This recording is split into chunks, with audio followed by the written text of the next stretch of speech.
Hello there, and welcome to the Sleepy History Channel. Tonight we are journeying back to a year that is etched into the very stones of English history, the year 1066. It is a story of kings and conquerors, of ancient claims and broken promises, and of a single bloody day on a ridge near Hastings that would alter the course of a nation forever. But before we reach the clash of shields and the flight of arrows, we must begin in the quiet, freezing depths of winter. Close your eyes, let go of the day, and let us travel to a frost-covered England, where an old king lies dying and a crown hangs in the balance. I have always found it truly fascinating how the grandest, most violent shifts in history often begin in the most intimate, quiet spaces. We imagine history as a series of loud declarations, but so often it is born in the hushed whispers of a bedchamber. When I reflect on this moment, it strikes me that the entire Norman Conquest, a tidal wave of cultural and political upheaval, hinged on the raspy, fading words of one frail old man. It is the first week of January in the year 1066. The air over London is bitterly cold, carrying the sharp, metallic scent of snow and wood smoke. The River Thames, a dark and sluggish serpent, flows quietly past the newly consecrated Westminster Abbey. The Abbey is a towering marvel of Romanesque architecture, its pale stones still fresh, reaching up toward a pale, overcast sky. Just nearby, in the Palace of Westminster, the mood is heavy. The corridors of the palace, usually alive with the bustle of the royal household, are subdued. Thick woolen tapestries hang against the damp, draughty stone walls, doing little to keep out the penetrating chill of the English winter. Inside the royal bedchamber, the air is thick with the sweet, heavy smell of beeswax candles and the distinct, earthy scent of burning peat from the hearth.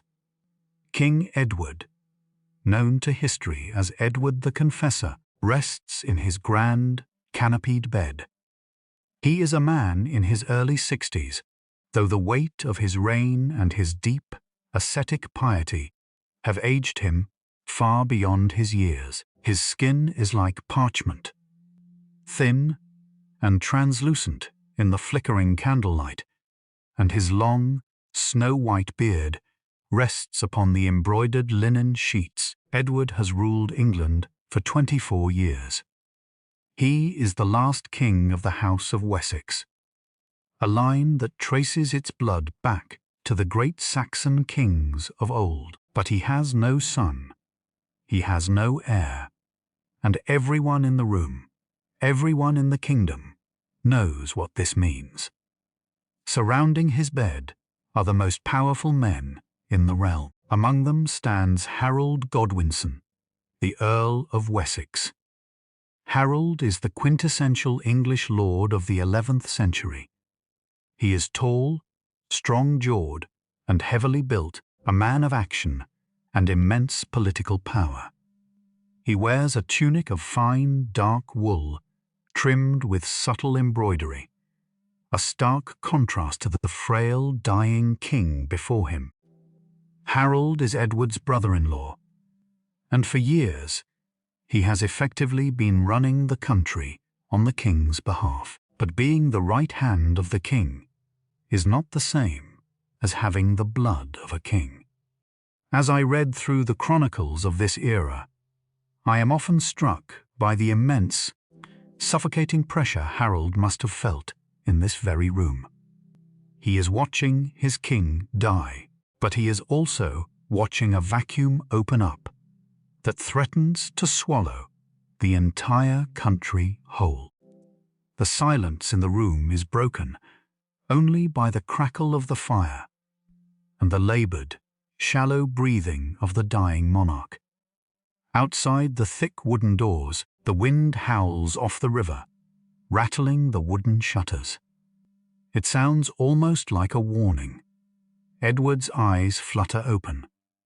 They are milky, losing their focus, staring up at the wooden beams of the ceiling. His breathing hitches. The men in the room lean in, holding their own breath, desperate to catch any final utterance. In the medieval world, the last words of a dying man, especially a king, were treated as sacred, as prophetic. According to the English accounts, it is in this quiet, desperate moment that Edward extends a trembling, frail hand toward Harold Godwinson. He entrusts the kingdom to Harold's care. The exact words are lost to time, layered beneath centuries of propaganda and justification. But the English firmly believed that on his deathbed, Edward chose Harold as his successor. It is a haunting image. The passing of a ring, the touch of a cold hand to a warm one, a fleeting moment in a dark room that would seal the fate of tens of thousands of men. It is almost ironic that such a monumental transfer of power, one that would spark a massive international war, was essentially a private, unrecorded conversation. Edward the Confessor breathes his last on the 5th of January. The quiet of the room finally settles into the silence of death. The king is dead, but the grief of the court is immediately swallowed by the frantic, terrifying urgency of survival. There is no time for a long, drawn-out mourning period. Across the sea, in Normandy, and further north, in the cold fjords of Norway, rival claimants are waiting like wolves in the dark, watching the English throne. The Witan, the council of the kingdom's leading nobles and churchmen, are already gathered in London. They know they must act with unprecedented speed. The very next day, the 6th of January, the sky over London is a bruised, heavy grey. The cold is biting, freezing the mud of the unpaved streets into hard, jagged ruts. In a staggering display of political haste, the events of this day unfold back to back. In the morning, under the vaulted, echoing ceiling of the newly finished Westminster Abbey, they bury Edward the Confessor. The chanting of the monks rises up into the cold air, a mournful, hypnotic sound that reverberates off the bare stone pillars. The smell of frankincense hangs heavy in the nave. Imagine the chill seeping through the leather soles of the nobles' boots as they stand in the freezing abbey, watching the body of their king being lowered into the stone floor. And then, scarcely before the dust has settled on Edward's tomb, the mood in the abbey shifts abruptly. The mourning clothes are cast aside. The grieving is paused. In the very same building, on the very same day, Harold Godwinson is brought forward. The Archbishop of York places the golden crown of England upon Harold's head. He is anointed with holy oil, taking the solemn oaths to protect the realm and its people. I often try to put myself in the minds of the people standing in that abbey. The sheer emotional whiplash of burying a beloved king in the morning and cheering for a new one in the afternoon must have been dizzying. But the swiftness of Harold's coronation is a testament to the fear that gripped the English nobility. They needed a strong, capable warrior on the throne immediately, before the wolves across the sea could organize a strike. They needed a shield, and Harold was the strongest shield they had. King Harold II steps out of Westminster Abbey into the freezing January afternoon. He is now the most powerful man in England, anointed by God and chosen by the council. But as he looks out over the grey waters of the Thames, he knows that the crown on his head is a heavy, dangerous thing. He knows that his claim, while supported by the English, is contested. He knows that the winds are shifting.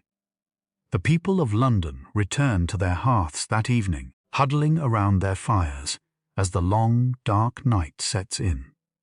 The transition of power has been remarkably smooth, bloodless even. For a few brief moments, it seems as though England has weathered the storm. The frost settles thickly on the thatched roofs, and the kingdom sleeps under the uneasy protection of its new king. But the peace of this winter night is an illusion. Miles away, across the churning, freezing waters of the English Channel, the news of Edward's death and Harold's coronation is making its way on swift ships. It is heading toward the shores of Normandy, toward a man who believes that the English crown belongs to him, a man who has spent his entire life fighting for what he believes is his right. The calm of the English winter is about to be shattered by the preparations of a duke who will not take no for an answer. The quiet days of January are simply the long, slow drawing back of a bowstring, building a terrible tension that will soon be unleashed upon the shores of Sussex. We will leave King Harold here for tonight, sitting in the draughty halls of Westminster, feeling the unyielding weight of the golden circle upon his brow, while the rest of his kingdom sleeps in quiet ignorance of the storm gathering across the water. As the first night of Harold's reign deepens, let us drift away from the stone walls of Westminster and travel out into the vast, dark expanse of the English countryside. England in the 11th century is a land of deep, ancient forests and scattered, isolated villages. The old Roman roads, overgrown and crumbling in places, weave through a landscape that feels wild and untamed. The trees are bare, their skeletal branches reaching up like grasping fingers against the star-lit sky. The oak and ash woodlands are silent, save for the occasional hoot of an owl or the snap of a frozen twig under the paws of a roaming fox. In a small, unremarkable village in Wessex, the heartland of Harold's power, the night is absolute. There is no light pollution here, no glow of a distant city. The darkness is a physical presence, wrapping around the small, thatched timber houses. The people inside are asleep, huddled together for warmth, beneath rough woolen blankets and animal skins. The central hearth fires in their homes have died down to glowing red embers, casting a faint, warm, orange light that dances weakly on the wooden beams above. I always love thinking about these ordinary people. When we talk about history, we focus so much on the kings and the dukes, the men who wear crowns and wield swords. But the true heartbeat of England in 1066 was here, in these quiet, sleeping villages. These are people who likely have no idea that their old king has died today, nor do they know that a new one has been crowned. To them, the concerns of the day were the thickness of the ice on the village pond, the amount of grain left in the storehouse, and whether the winter storms will collapse the roof of the sheep pen. Their lives are governed by the rhythm of the seasons, the rising and setting of the sun entirely disconnected from the grand political machinations happening in London. Yet it is these very people, these sleeping farmers, blacksmiths, and woodcutters who will be called upon when the war horns sound in the summer. They are the fyrd, the local militia of the Anglo-Saxon system. When the king demands it, they will have to leave their ploughs to rust in the fields, pick up whatever weapons they own, perhaps a spear, a simple iron axe, or even just a heavy wooden club, and march for weeks to defend a crown they have never seen. It is a sobering thought. The way the ambitions of a few powerful men inevitably pull the quiet, ordinary lives of thousands into the bloody churning of history. The wind sweeps across the frozen fields, whistling through the gaps in the woven wattle and daub walls of the village huts. Outside, the world is wrapped in a thick, crystalline blanket of frost. Every blade of grass, every bare branch, is coated in delicate white ice that glitters under the cold, distant light of the moon. It is a beautiful, harsh landscape. The beauty of medieval England in winter is stark and unforgiving. It demands resilience.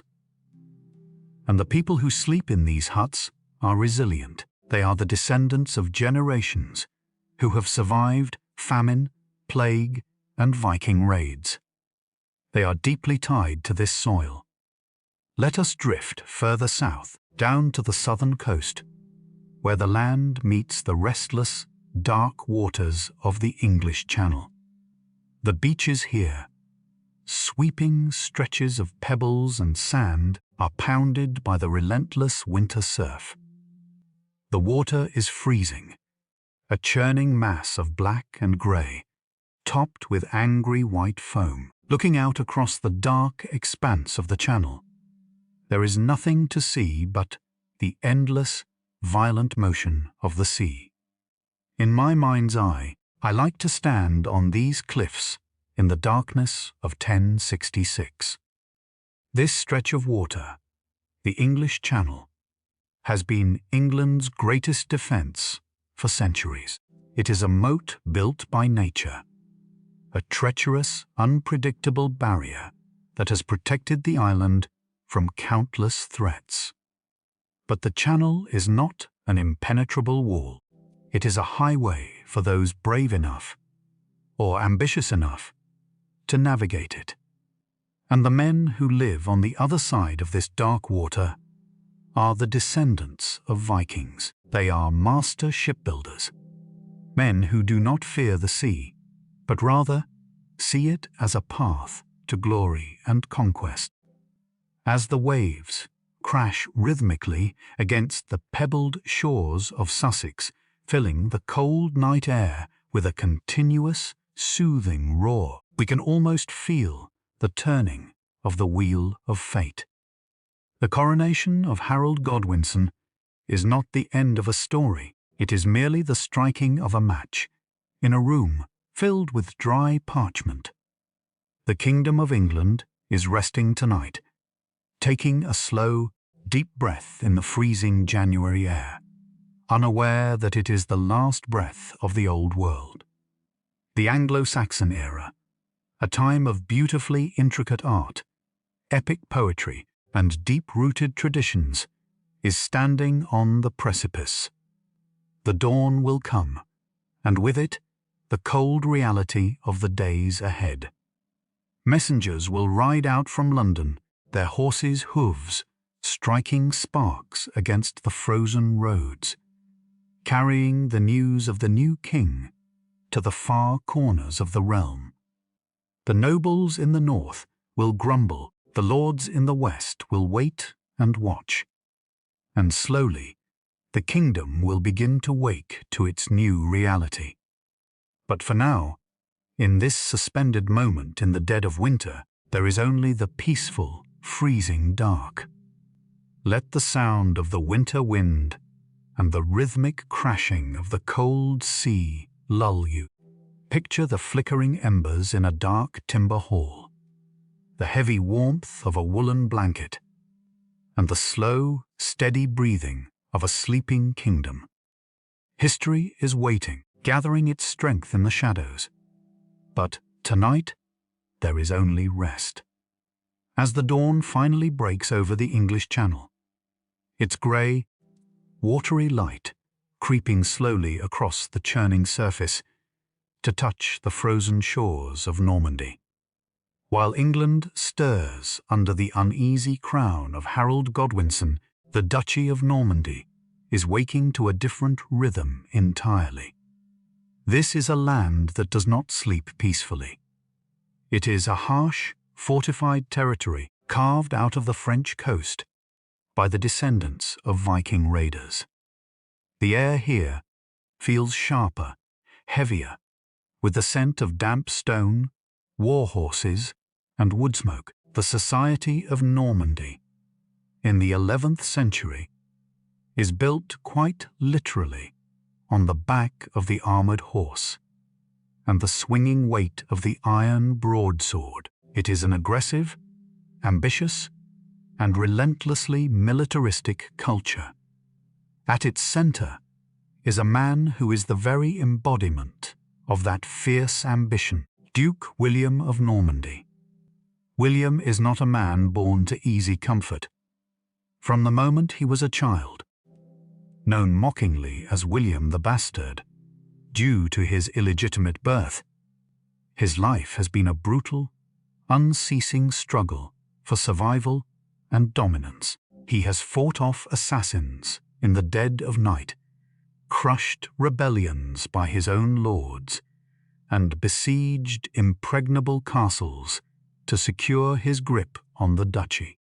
By the time the year 1066 arrives, William is in his late 30s, a hardened, battle-scarred warlord.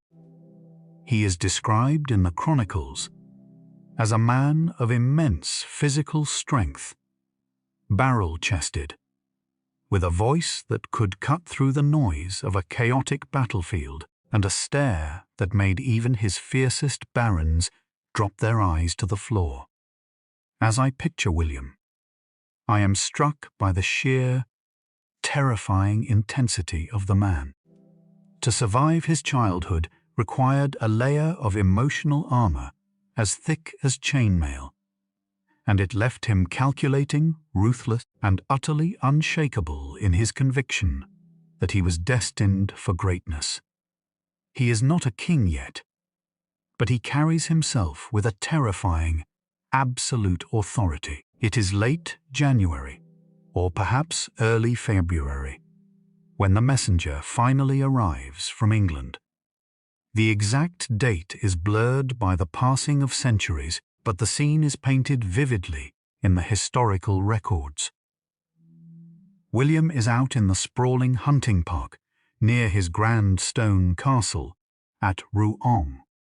The air is freezing, biting at the exposed skin of the hunting party. The barren trees of the park are silhouetted against a pale, wintry sky.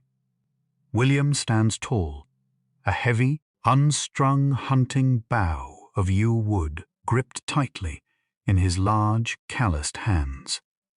His favourite hunting dogs are panting at his feet, their breath plumming in the cold air like white smoke. Suddenly, a rider approaches at a frantic, exhausting gallop. The horse's flanks are heaving, lathered in white sweat, despite the freezing temperature. The messenger practically falls from the saddle, dropping to his knees in the frozen mud before the Duke. His breath is ragged, and there, under the skeletal branches of the winter trees, he delivers the news that will ignite a war. King Edward is dead, and Harold Godwinson, the man William claims swore a sacred oath to support the Norman claim to the throne, has taken the crown of England for himself. I have always found William's reaction to this news to be incredibly revealing. A lesser man, a man of uncontrolled temper, might have shouted, cursed, or struck the messenger. But William does none of these things. He is a man of chilling, terrifying control. He simply stops. The chronicles tell us that his face darkens with an unspoken, bottomless fury.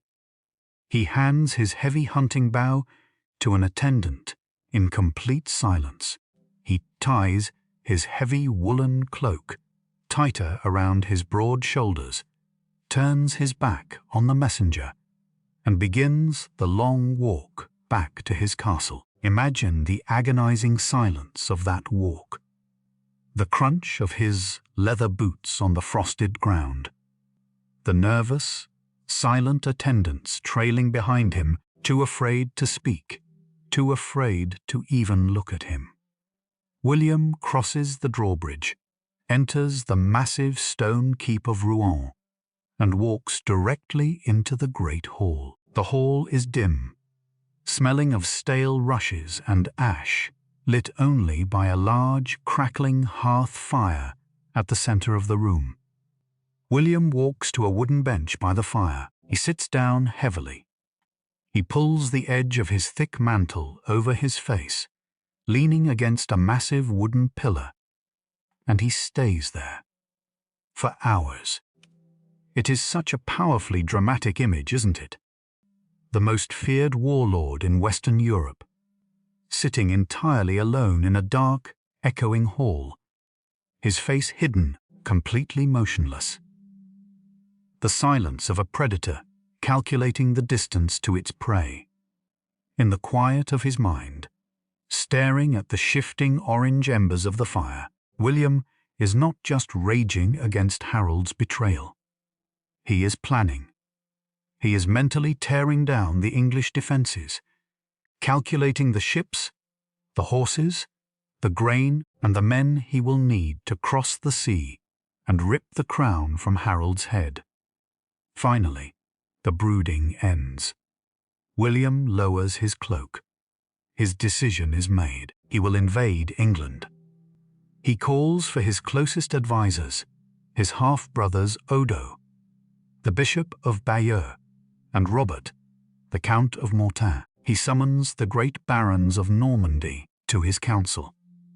But when he tells them of his plan, he is met not with cheers, but with a wall of stunned silence. To the Norman lords, William's plan sounds like absolute madness. The English Channel is notoriously treacherous. No one has successfully launched a massive amphibious invasion of England since the Romans. To transport an entire army of armored knights, thousands of temperamental war horses, and mountains of supplies across the sea in open wooden boats seems like an invitation to drown. And even if they survive the crossing, they will be facing the entire mobilized might of the Anglo-Saxon kingdom on their own soil. The barons shake their heads. They argue. They complain about the cost, the risk, the unprecedented nature of the demand. But this is where William's sheer force of personality takes over. He meets with them individually, wearing them down, cajoling, threatening, and promising them unimaginable wealth. He tells them of the rich, green lands of England, the gold in its abbeys, the silver in its mints. He promises that those who sail with him will be made lords of a new kingdom. He paints a picture of glorious conquest, so vivid, so intoxicating, that the initial fear begins to rot away, replaced by the deep, biting hunger of Norman ambition. And then William plays his masterstroke. He sends an envoy south, over the great mountains of the Alps, traveling the long, dangerous roads to Rome. He presents his case to the Pope. He accuses Harold Godwinson of being a perjurer, a man who broke a holy oath, sworn on sacred relics. He portrays his planned invasion, not as a greedy land grab, but as a righteous crusade to cleanse the corrupt English church and punish a usurper. and the Pope, convinced by the Norman arguments, grants William his blessing.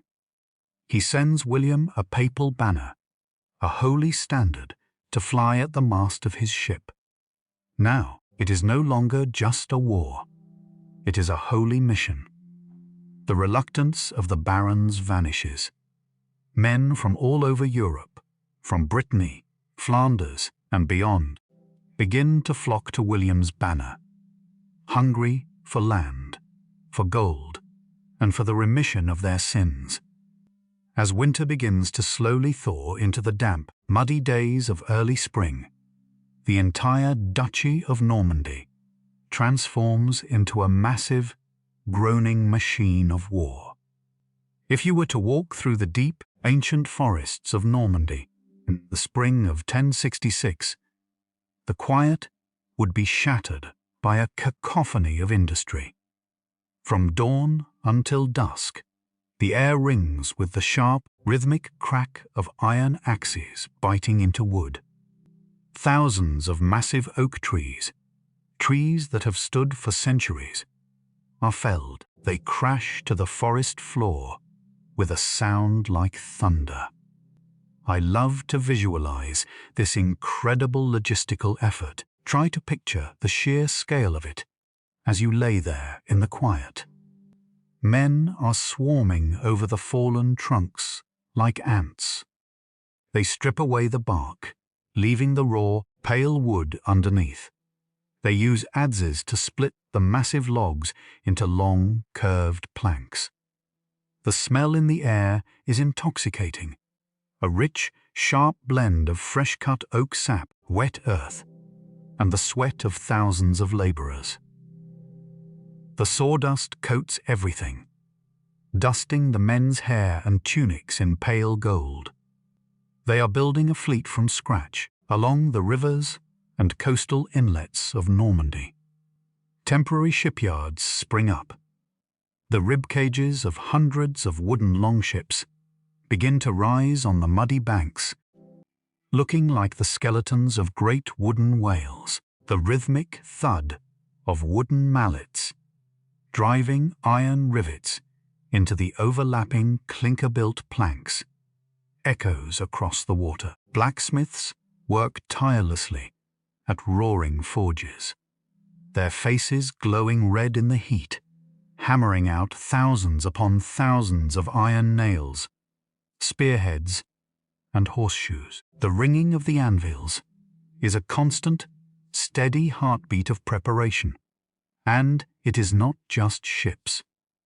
To feed this growing army, the peasants are ordered to harvest every ounce of grain, to slaughter and salt thousands of pigs and cattle.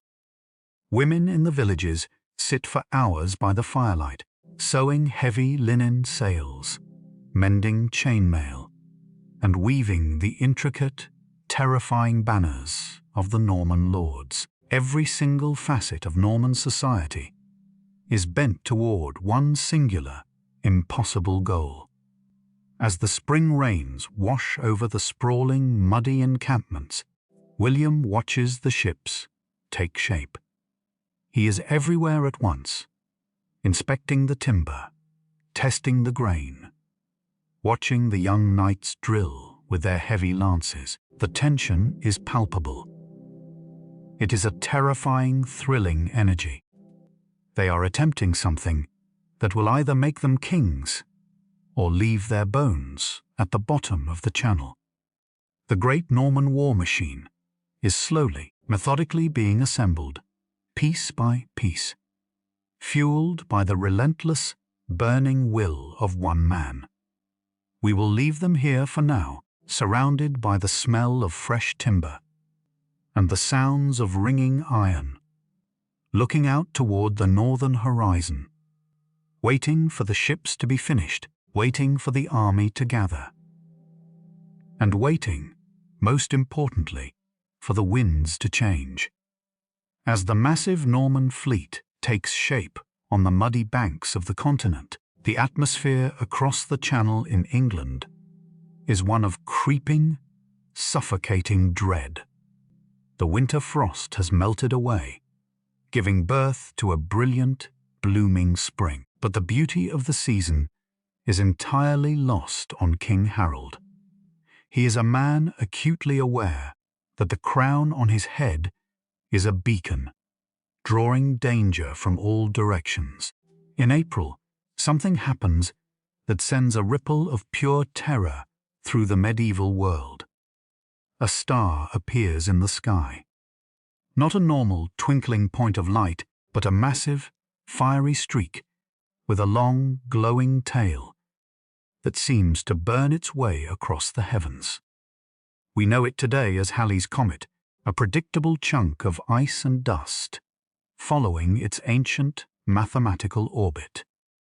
But to the people of 1066, looking up into the night sky, with no understanding of celestial mechanics, it is an omen of absolute doom. I always find it so deeply moving to imagine the sheer, visceral panic that Comet must have caused. Imagine standing outside your small timber home, the night perfectly dark, and seeing a smear of fire hanging over the world night after night.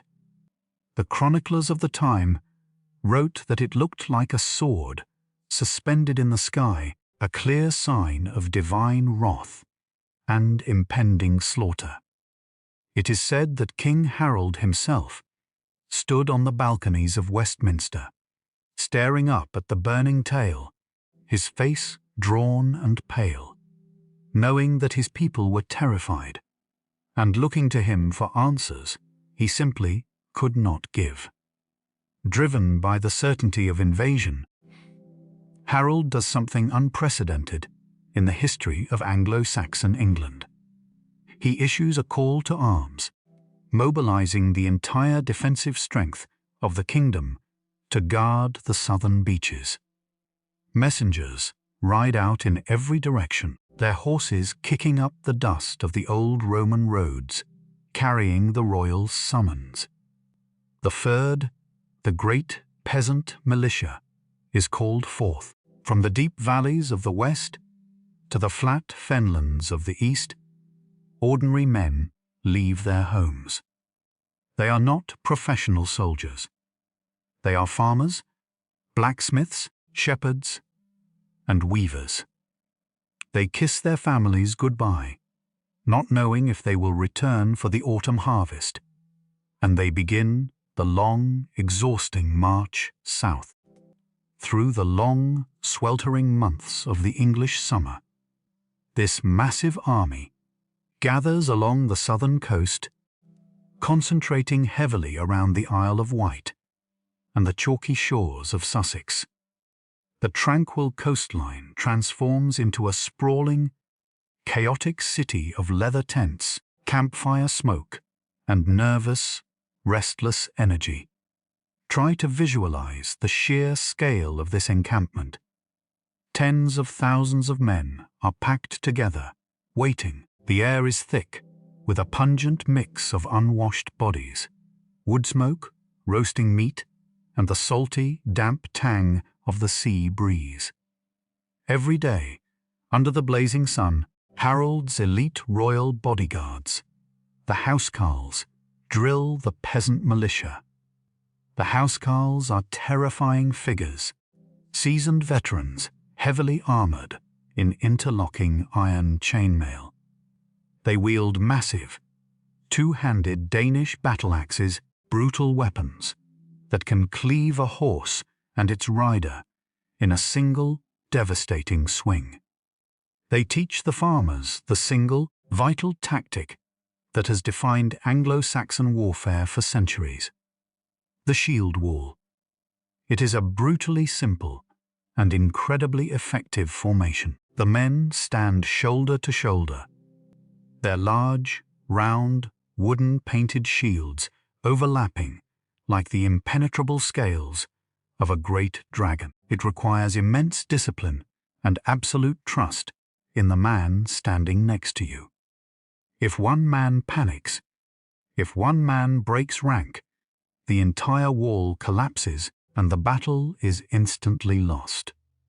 It is endlessly fascinating to me how the fate of an entire kingdom rested not on complex, sweeping strategic maneuvers, but on the simple, terrifying reality of thousands of ordinary men locking their shields together and refusing to take a single step backward in the mud. But as the weeks of summer drag on, the enemy does not appear. The English army stares out across the Channel, squinting against the bright, blinding glare of the sun on the water, scanning the horizon for the distinctive square sails of the Norman fleet. But the horizon remains stubbornly empty. The agonizing, tedious wait begins to rot the morale of the English army from the inside out.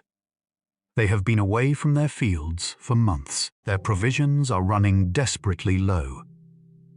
The men are surviving on hard, stale bread, heavily salted fish, and whatever they can forage from the surrounding countryside, which is rapidly being stripped bare by the sheer number of hungry mouths. Sickness begins to spread through the crowded, unsanitary camps. Why is William not coming? The answer lies entirely in the wind. The prevailing winds in the English Channel during the summer of 1066 are blowing steadily and fiercely from the north, physically trapping William's massive invasion fleet on the coast of France. He is ready. His ships are fully loaded with men and nervous, stamping horses, but nature itself seems to be acting as England's final shield. By early September, the situation in the English camp becomes undeniably critical. The harvest is rotting in the fields back home. The peasant militia is on the verge of starvation and outright mutiny. With a heavy, despairing heart, King Harold is forced to make an impossible, agonizing decision. He cannot feed his army any longer. He officially disbands the Fyrd. The great shield wall dissolves, and the exhausted men begin the long, defeated trudge back to their villages, leaving the southern coast dangerously undefended. Harold and his elite housecarls ride back toward London, hoping against hope that the invasion season is truly over, that the violent autumn storms will make the Channel completely impassable for the Norman flat-bottomed boats. But the cruelest twist of fate is yet to come.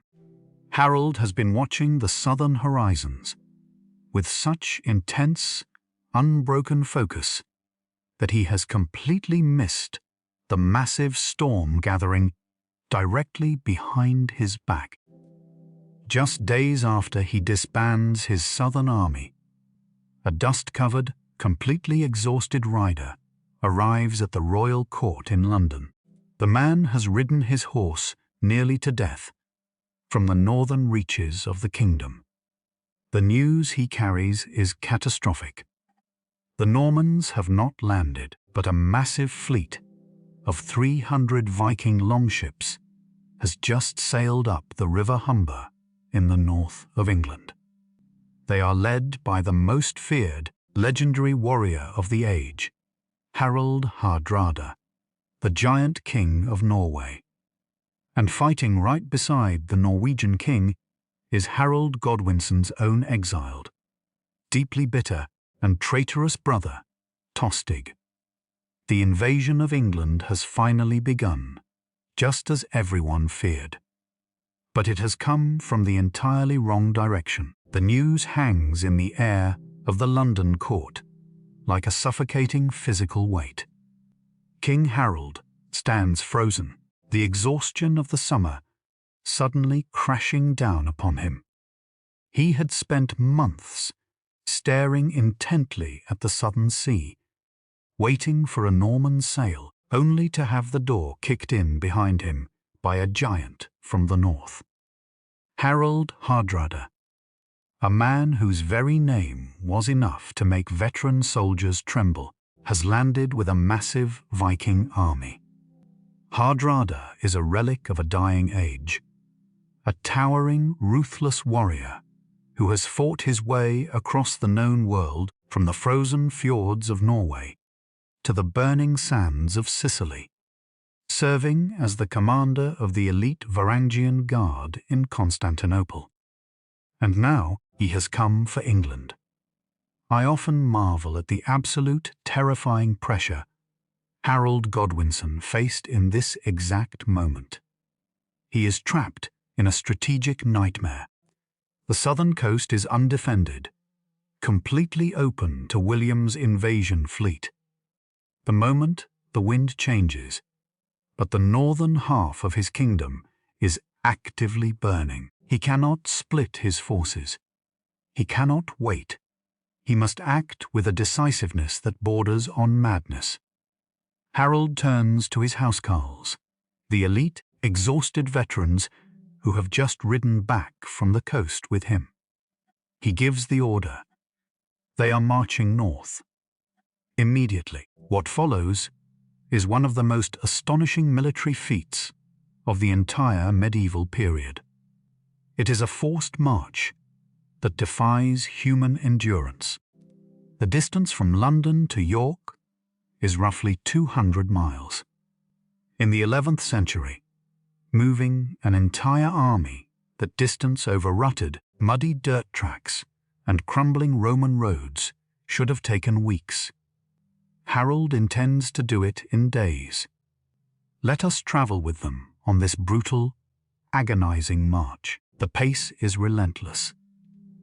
There is no time to gather a massive, slow-moving supply train. The men carry what they need on their backs. They march from dawn until dusk and sometimes deep into the moonlit night. Imagine the sheer physical misery of it. They are wearing thick woolen tunics, heavy leather boots that offer little support, and long shirts of interlocking iron chainmail that weigh heavily on their aching shoulders. The sun beats down upon them, baking the mud of the roads into hard, jagged crests that tear at their boots. Their feet blister, bleed, and turn numb. The rhythmic, metallic clinking of thousands of rings of mail, the dull thud of boots, and the heavy, ragged breathing of thousands of men become a hypnotic, torturous soundtrack. As they push furiously up the Great North Road, Harold gathers whatever fighting men he can find along the way. He sends riders galloping ahead to the surrounding villages, desperately raising the local militias. Men drop their scythes in the fields and run to join the passing column. There is no time for drilling, no time for rest.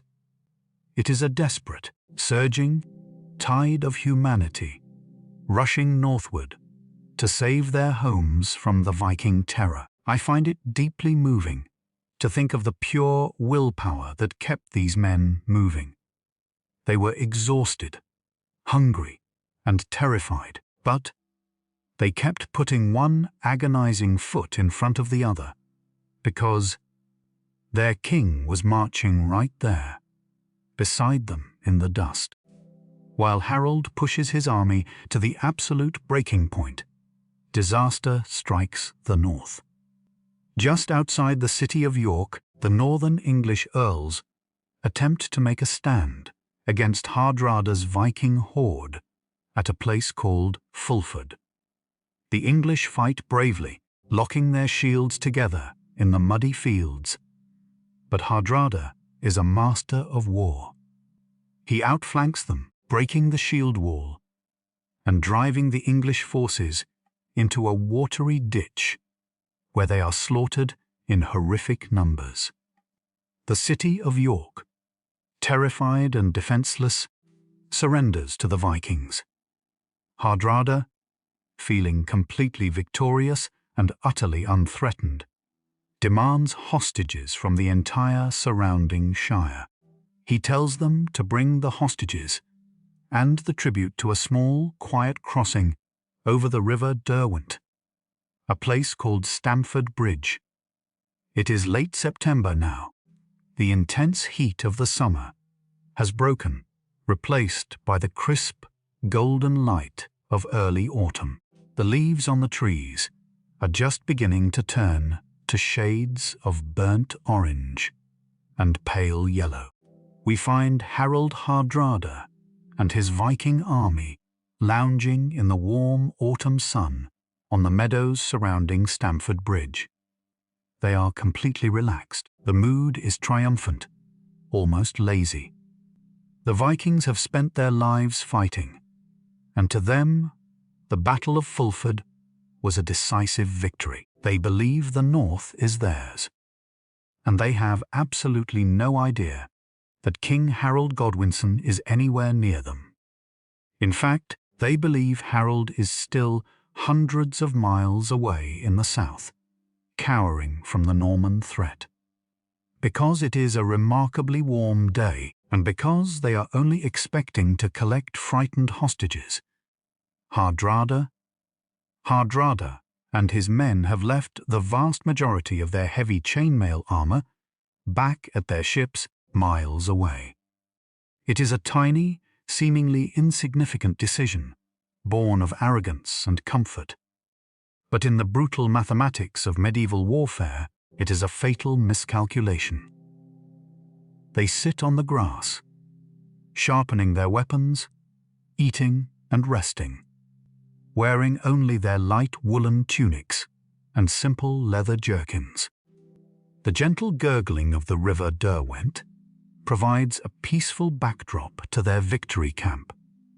Just a few miles away, hidden from view by a low, rolling ridge, the English army is making its final silent approach. They have marched nearly 200 miles in less than 5 days. They are filthy, their faces masked with dust and dried sweat. Their eyes are hollow with exhaustion. Their boots are falling apart, and their muscles are screaming in agony. But as they near the ridge overlooking Stamford Bridge, a strange, terrifying energy seems to wash over them. The pain is pushed aside, replaced by the cold, hard adrenaline of impending violence. King Harold signals for absolute silence. The men wrap rags around the buckles of their armor and hold their weapons tightly to prevent any clinking of iron. They creep up the grassy slope of the ridge. I want you to visualize this moment from the perspective of the Vikings below. The valley is peaceful. The sun is shining. And then someone looks up toward the horizon.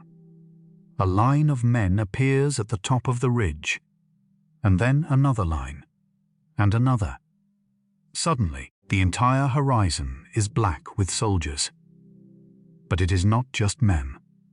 As the English army crests the hill, the bright autumn sun catches the polished iron of thousands of helmets, spear tips, and massive battle axes. The chronicles describe it as a terrifying, blinding flash of light, like a wave of solid iron, cresting over the green hills. Down in the valley, the lazy peace of the Viking camp shatters into absolute pandemonium. Hardrada stares up at the ridge, his mind struggling to comprehend what he is seeing. It is impossible. No army could have marched that fast. But the blinding flash of iron proves it. The English are here. And the Vikings, the most feared warriors in the world, are caught completely by surprise, entirely unarmored, with a heavily armed, furious English army crashing down the hill toward them. The exhausted, bleeding men of England let out a deafening, unified roar that echoes across the valley, a sound of pure, unadulterated vengeance. and they begin to charge down the slope. The Battle of Stamford Bridge, one of the most brutal and legendary clashes of the Viking Age, is about to begin. We will leave them suspended here, in this terrifying, beautiful moment, the sun gleaming on the iron, the desperate scramble of the unarmored Vikings, and the crushing weight of history about to collide on the banks of a quiet autumn river. The English army does not advance with a slow, disciplined march. They pour down the grassy ridge like a collapsing dam, a roaring, terrifying avalanche of iron, wood, and desperate fury. Down in the meadow, the sheer panic among the unarmored Vikings is absolute. Men scramble wildly over one another, slipping in the wet morning grass, desperately reaching for swords and shields that were left piled near the riverbank. There is no time to form a proper shield wall. There is no time to strategize. The heavily armored English vanguard crashes into the disorganized Viking camp with a sickening, deafening sound of iron biting into unprotected flesh. I often wince when I try to picture the brutal reality of this initial clash. The Vikings were legendary fighters. Yes, but in the brutal mathematics of medieval warfare, a linen tunic is no match for a thrusting spear or a swinging axe. The slaughter in those first few minutes on the west bank of the River Derwent is horrific. The Vikings fight with the feral, frantic energy of cornered animals, but they are pushed back, step by bloody step, toward the narrow wooden bottleneck of Stamford Bridge. It is here, at this small, unassuming timber bridge, crossing the dark, flowing waters of the Derwent, that one of the most incredible, almost mythic moments in English history occurs, as the battered remnants of the Viking vanguard retreat across the wooden planks to join their king on the east bank. One man stays behind. He is a nameless Viking warrior, a giant of a man, likely a berserker, who has worked himself into a battle trance. He stands alone in the center of the narrow bridge. In his massive, calloused hands, he wields a long-handled Danish battle-axe, a weapon designed to crush helmets and cleave through chainmail. The entire English army, thousands of furious men, comes surging toward the bridge. But the bridge is narrow. Only a few men can step onto it at a time, and waiting for them is this single, terrifying giant. For over an hour, this one nameless man holds back the entire army of King Harold Godwinson. It sounds like something pulled straight from a Hollywood script, but it is recorded in the Anglo-Saxon Chronicle as absolute, undeniable fact. The English send their best fighters forward. The giant swings his massive axe in devastating, wide arcs. The heavy iron blade bites into English wood and bone, tossing men into the cold, churning waters of the river below. I find this lone warrior completely fascinating. Who was he? What was he thinking as he stood there, watching thousands of armored men rushing toward him? Did he know he was buying his king the precious time needed to form a defensive line on the other side? Or was he simply lost in the blinding, red haze of combat, feeling nothing but the swing of the axe and the spray of the river? The bridge runs slick with blood. The bodies of English soldiers pile up on the wooden planks, creating a morbid barricade that makes it even harder for their comrades to advance. 40 English warriors fall to his axe. The momentum of the entire kingdom is halted by one man on a wooden plank. But bravery, no matter how extraordinary, cannot hold out forever against cunning. The English realize they cannot beat him face to face. So, an unnamed English soldier wades into the freezing waters of the Derwent, slightly upstream. He climbs into a small wooden swill tub, perhaps an empty barrel used for salted fish, and allows the gentle current to float him silently down the river, right under the timber beams of the bridge. Imagine the sensory details of that moment.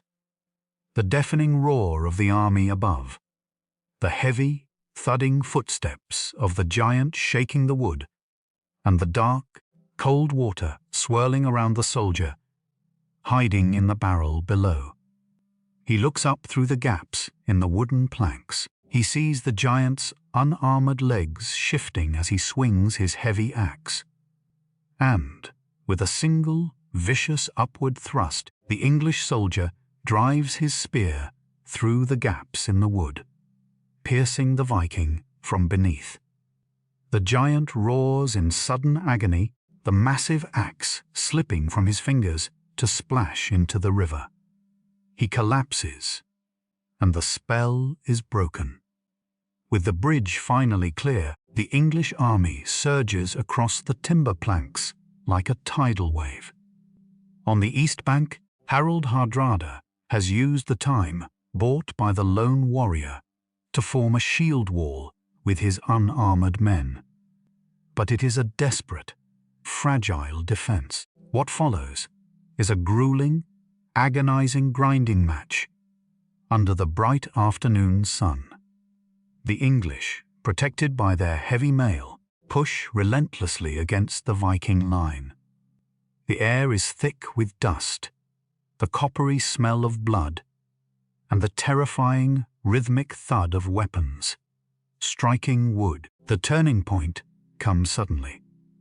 In the chaotic, swirling center of the battle, Harold Hardrada, the giant king of Norway, the terror of the north, is struck in the throat by an English arrow.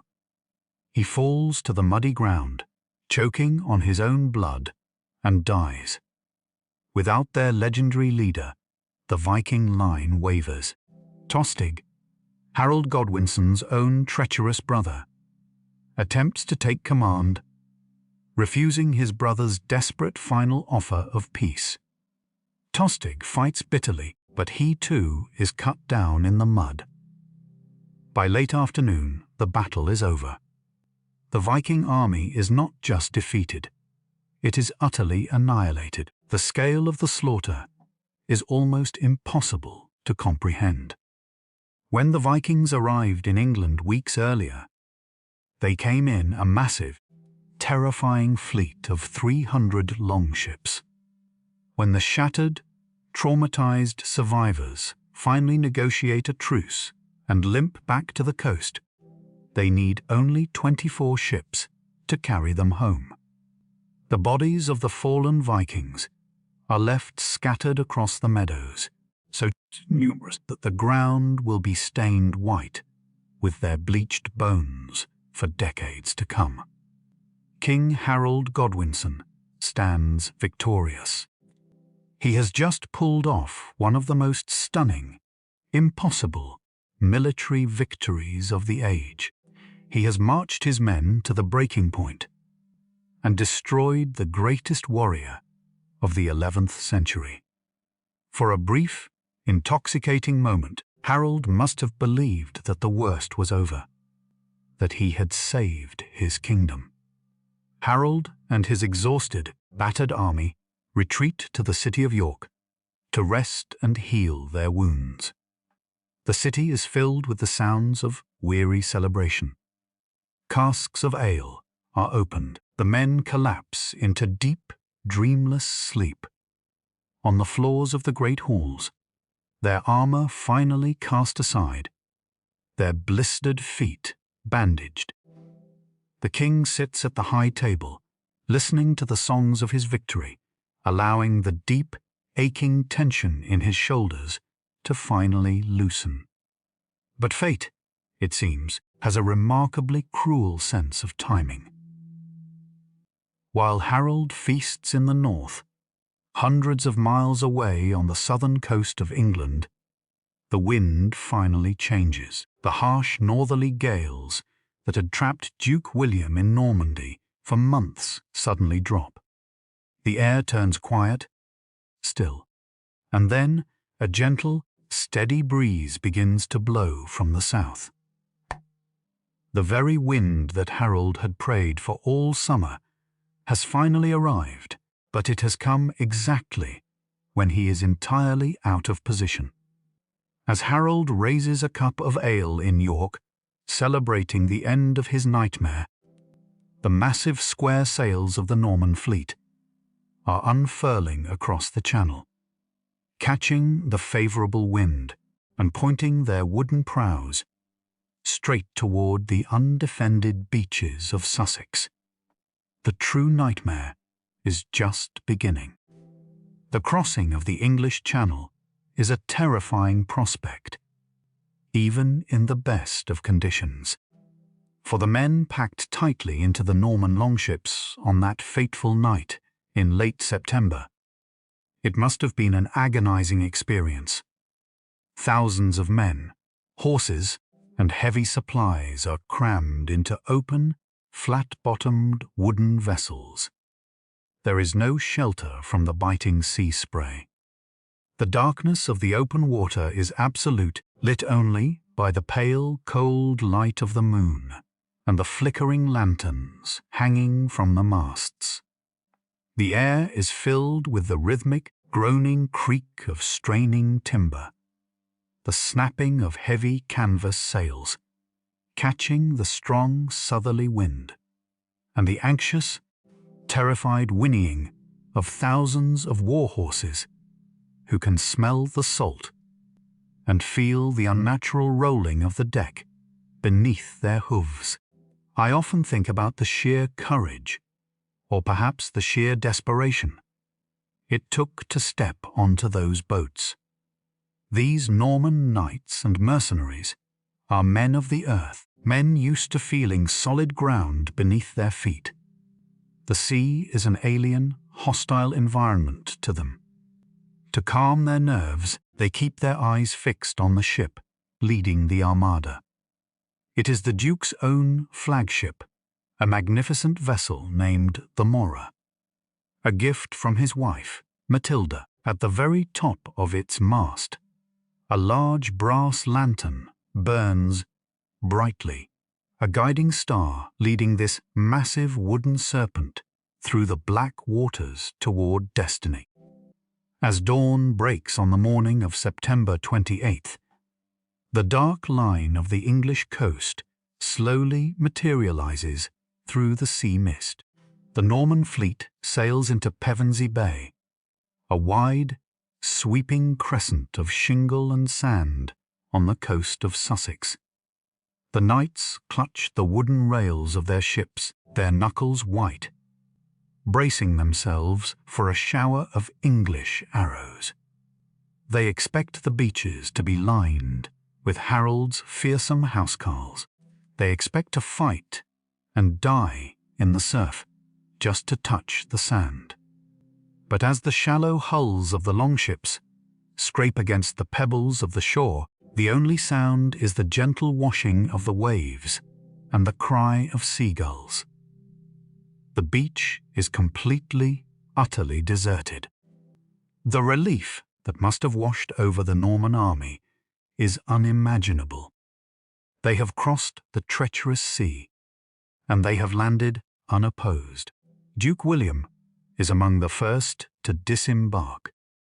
But as he leaps from the prow of his ship onto the wet shingle, his armoured boot catches on the wooden rim. He stumbles forward, throwing his arms out to catch himself, and lands face first in the damp sand. I absolutely love this moment in the Chronicles. In the highly superstitious 11th century, a leader falling flat on his face, the moment he touches enemy soil, is an absolutely catastrophic omen. It is the kind of thing that could instantly break the morale of an entire army.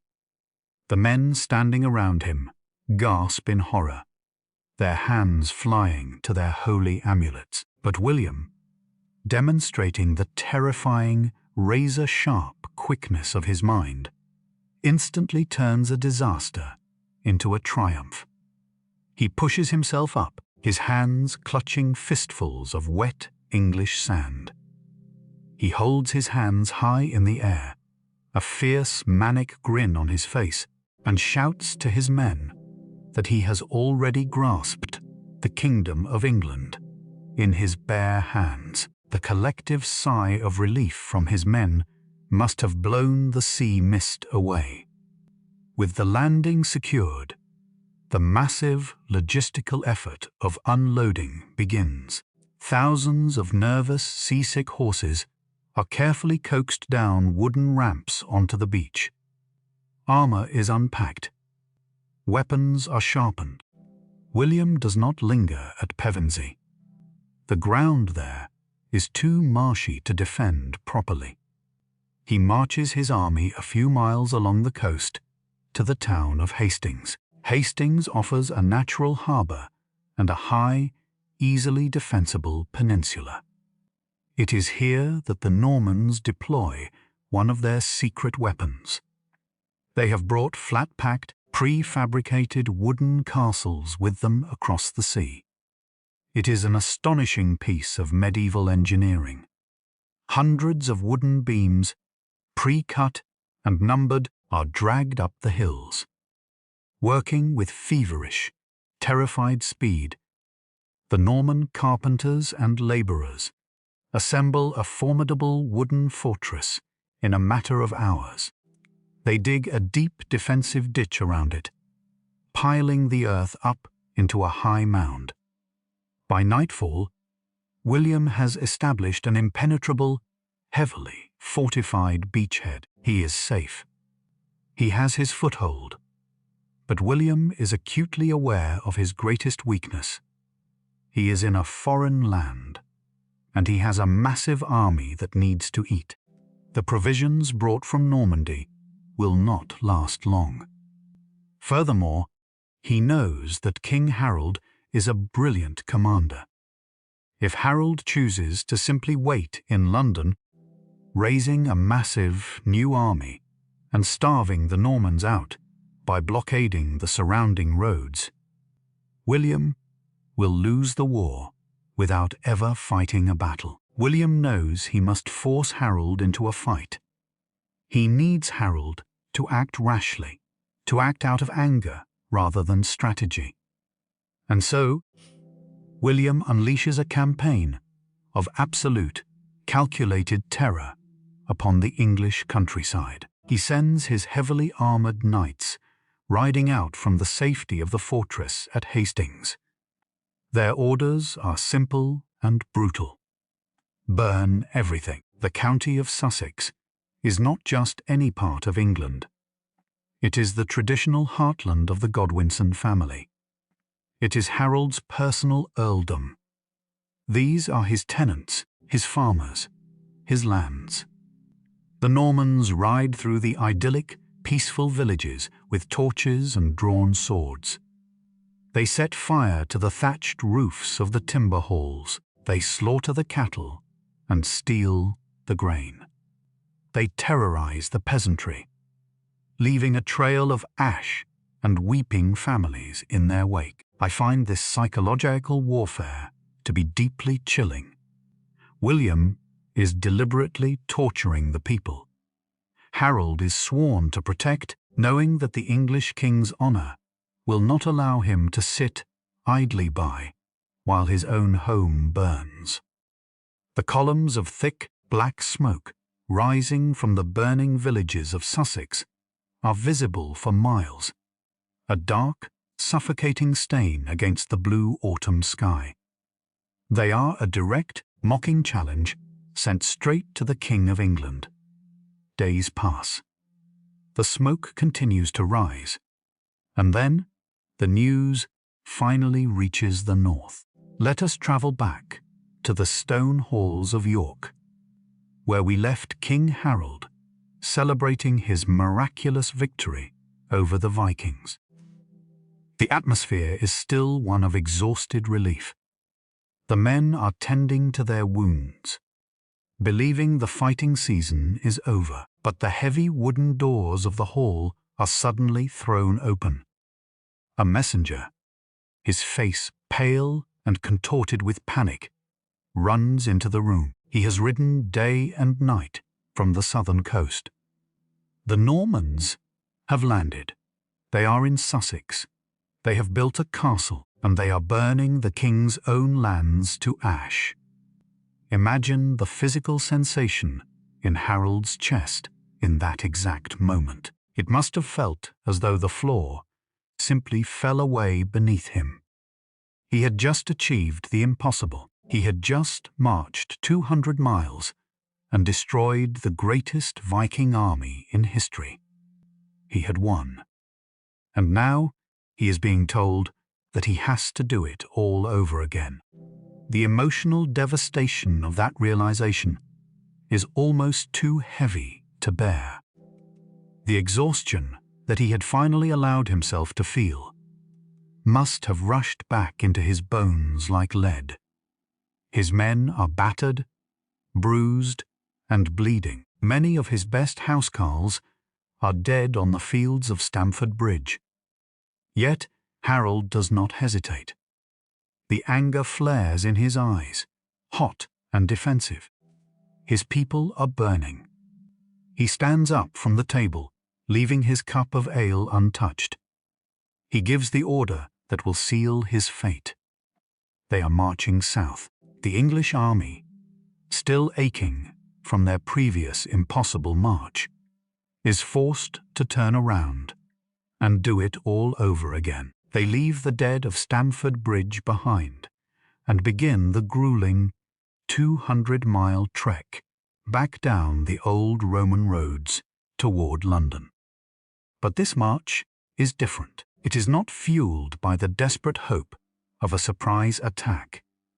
It is fueled by anger, by a deep, bitter resentment, and by the sheer, grinding reality of a kingdom fighting for its very survival. We will leave them on the dusty road, putting one blistered foot in front of the other, marching toward the smoke of their burning homeland, marching toward a small, chalky ridge near Hastings, where the fate of their world will finally be decided. The journey back south is a march through a dying landscape. October has arrived in England, and the vibrant greens of the summer are bleeding away into the rusted browns and pale yellows of autumn. For King Harold and his battered army, this return journey down the Great North Road must have felt like a waking nightmare. Just days ago, they had flown up this very same road on the adrenaline of a desperate defense. Now, they are trudging back down it, their bodies broken, their ranks thinned by the brutal slaughter at Stamford Bridge. The heavy interlocking rings of their chainmail, which had once felt like a proud armor, now hang upon their shoulders like a physical manifestation of their exhaustion. I often wonder about the heavy, suffocating silence that must have settled over those marching columns. The men are not singing. There is no triumphant banter. There is only the rhythmic, agonizing crunch of boots on hardened mud, the clinking of iron, and the cold autumn wind blowing through the skeletal branches of the trees. Every step they take away from the bloody fields of Yorkshire brings them closer to the smoke, rising in the south. Many of these men are leaving their wounded friends and brothers behind in York, knowing they are marching straight into the jaws of another terrifying enemy. Harold pushes them mercilessly, driven by a dark, burning urgency. He reaches London in an astonishingly short time, riding ahead of the main column to begin organizing his forces. London is a city gripped by absolute panic. The streets are choked, with refugees fleeing the terror in Sussex. The air is thick, with rumours of the Norman war machine, tales of armoured giants on horseback, and rainstorms of arrows. Harold throws open the doors of the royal treasury. He sends riders galloping frantically into the home counties, demanding that every able-bodied man who can hold a spear or an axe drop what they are doing and rally to the king's banner. It is here, in the dim, smoky halls of Westminster, that one of the most tragic and hotly debated moments of this entire campaign takes place. Harold is surrounded by his closest advisors, the most prominent being his younger brothers, Gurth and Leofwine. Gurth is a seasoned warrior, a man known for his cool head and strategic mind. He looks at his brother, the king, and he sees a man exhausted to the bone, a man consumed by the emotional need to defend his burning homeland. According to the chroniclers, Gurth begs Harold to stop. He pleads with him to stay in London. Gurth's argument is brilliant in its tactical simplicity. He tells Harold that William is trapped on the Pevensey Peninsula.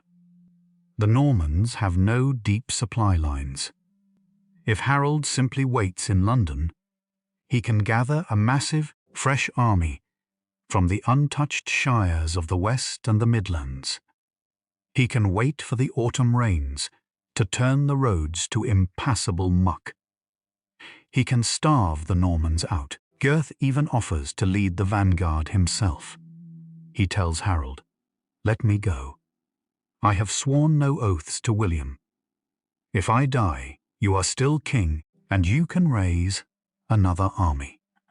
I find this conversation so utterly heartbreaking, because we, looking back through the lens of history, know that Gurth was absolutely right.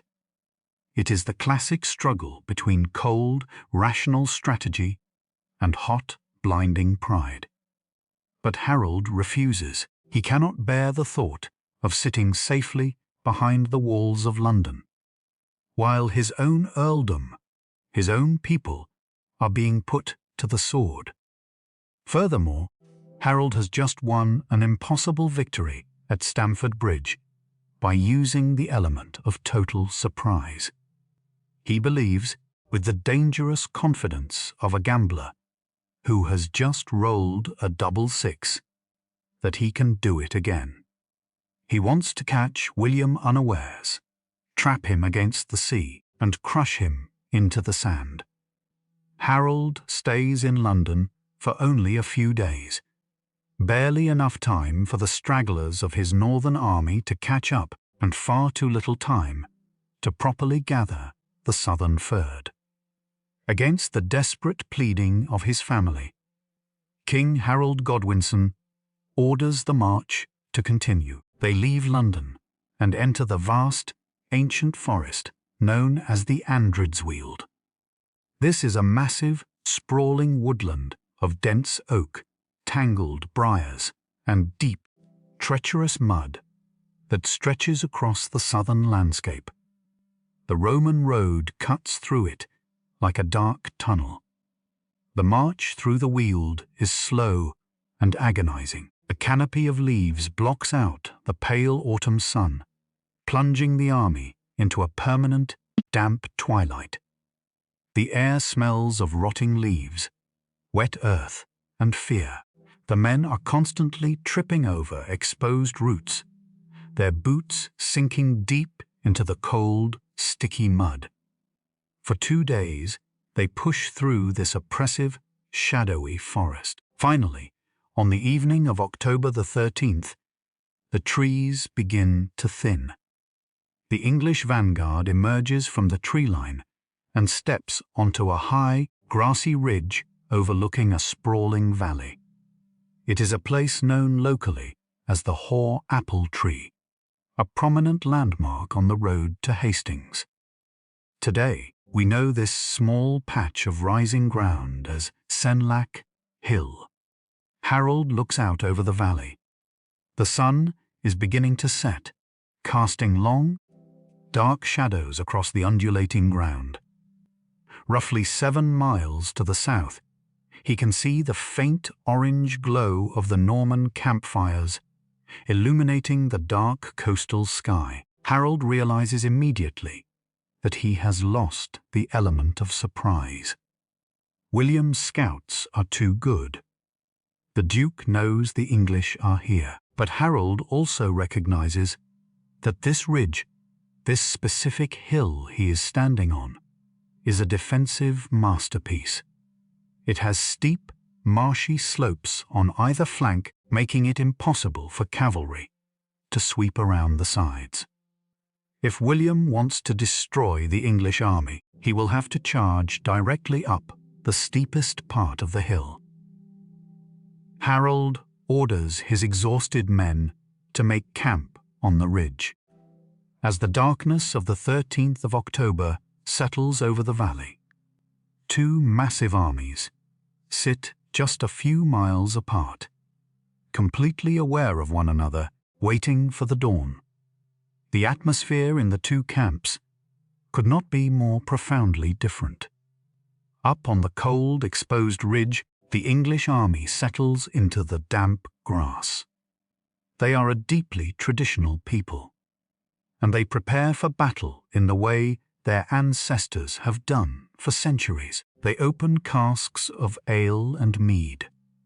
They pass the drinking horns around the campfires. The night air is filled with the low, rhythmic chanting of old Anglo-Saxon battle songs, songs of ancient heroes, dragons, and shield walls. They drink to bolster their courage, to numb the aches in their battered bodies, and to build the deep, fraternal bond of the shield wall. They are defiant, but beneath the singing, there is a hollow, desperate exhaustion.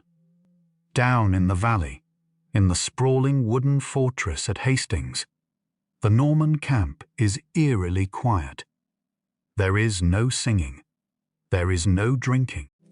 Duke William, acutely aware that he is commanding a holy war sanctioned by the Pope, has ordered his men to prepare their souls. The Norman camp sounds like a massive, open-air monastery. Thousands of hardened knights and mercenaries are on their knees in the mud.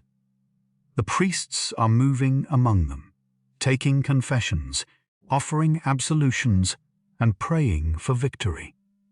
The rhythmic, whispered chanting of Latin prayers rises into the cold night air, a chilling, disciplined counterpoint to the boisterous English songs on the hill. I want you to imagine the sheer, psychological weight of this night. The darkness is absolute, save for the thousands of campfires, mirroring the stars above. On one side, a terrified but defiant kingdom, exhausted from marching the length of the country, clinging to their high ground. On the other, a hungry, ambitious invasion force, trapped with their backs to the sea, believing they are doing the work of God.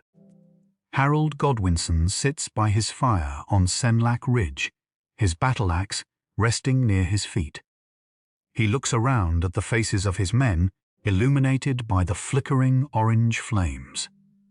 Some are sleeping, some are weeping quietly, some are staring blankly into the fire. He knows that when the sun rises, he will order them to lock their shields together, and he knows that many of them will never see another sunset. The wind whispers through the dry grass of the hill, a cold, haunting sound. The waiting is almost over. The long, terrifying build-up, the political maneuvering, the agonizing marches, it all ends here. Tomorrow, The old world will die in the mud of this ridge, or it will survive against impossible odds. But for tonight, there is only the cold, the dark and the terrifying silence of the valley between them. The dawn of October the 14th creeps over the Sussex Valley, not with a burst of golden light, but with a slow, pale, freezing grey mist. The air is damp, carrying the heavy scent of crushed grass and nervous sweat. As the sun struggles to break through the overcast sky, the fog slowly begins to burn away, revealing the horrifying, magnificent scale of what is about to happen. Up on Senlac Ridge, King Harold Godwinson stands at the highest point of the hill. He orders his 2 royal banners to be driven deep into the earth, the ancient golden dragon of Wessex, and his own personal standard, the fighting man, heavily embroidered in gold and precious stones. He gives the command. The shield wall forms. I want you to really visualize this defense. It is not just a line of men. It is a human fortress. Roughly 7,000 English soldiers stand shoulder to shoulder, their large, round wooden shields overlapping. The front rank locks their shields together, creating a solid wall of painted wood and iron bosses. Behind them, rank upon rank of men press forward, bracing their bodies against the backs of the men in front of them. The sheer physical density of it is staggering. From the valley below, it does not look like an army. It looks like a glittering, impenetrable wall of iron helmets and wooden scales crowning the ridge. Down in the valley, the Norman war machine is waking up. The silence of their night of prayer is broken by the sharp blasts of brass trumpets and the deep, rumbling thunder of thousands of armoured horses stepping into line. Duke William of Normandy rides out on a massive, terrifyingly beautiful Andalusian warhorse, a gift from the King of Spain. Around his neck, in a small golden reliquary, he wears the holy relics upon which Harold supposedly swore his broken oath. Beside him, catching the pale morning light, flutters the brilliant white papal banner, a stark reminder to his men that they are fighting for the Pope himself. William deploys his army with cold, methodical brilliance. He divides his force into 3 massive blocks. On the left are the Bretons, on the right the French and Flemish mercenaries, and in the centre, the heavy, elite Norman corps under his direct command. But he also divides them by weapon. In the very front are his archers, lightly armoured men carrying short bows and crossbows. Behind them stands the heavy infantry, men in chainmail, carrying spears and kite-shaped shields. And in the rear, the absolute terror of the medieval battlefield, the armoured cavalry. I always feel a tightening in my chest when I think of the moments right before the battle begins. There is a terrifying, breathless silence that falls over a battlefield right before the screaming starts. The 2 armies stare at each other across the expanse of the grassy valley, the English looking down, gripping their heavy axes, their knuckles turning white. The Normans looking up at that daunting, impossibly steep hill, knowing they have to climb it. The silence is finally shattered by the sharp, barking orders of the Norman captains. The front line of Norman archers steps forward.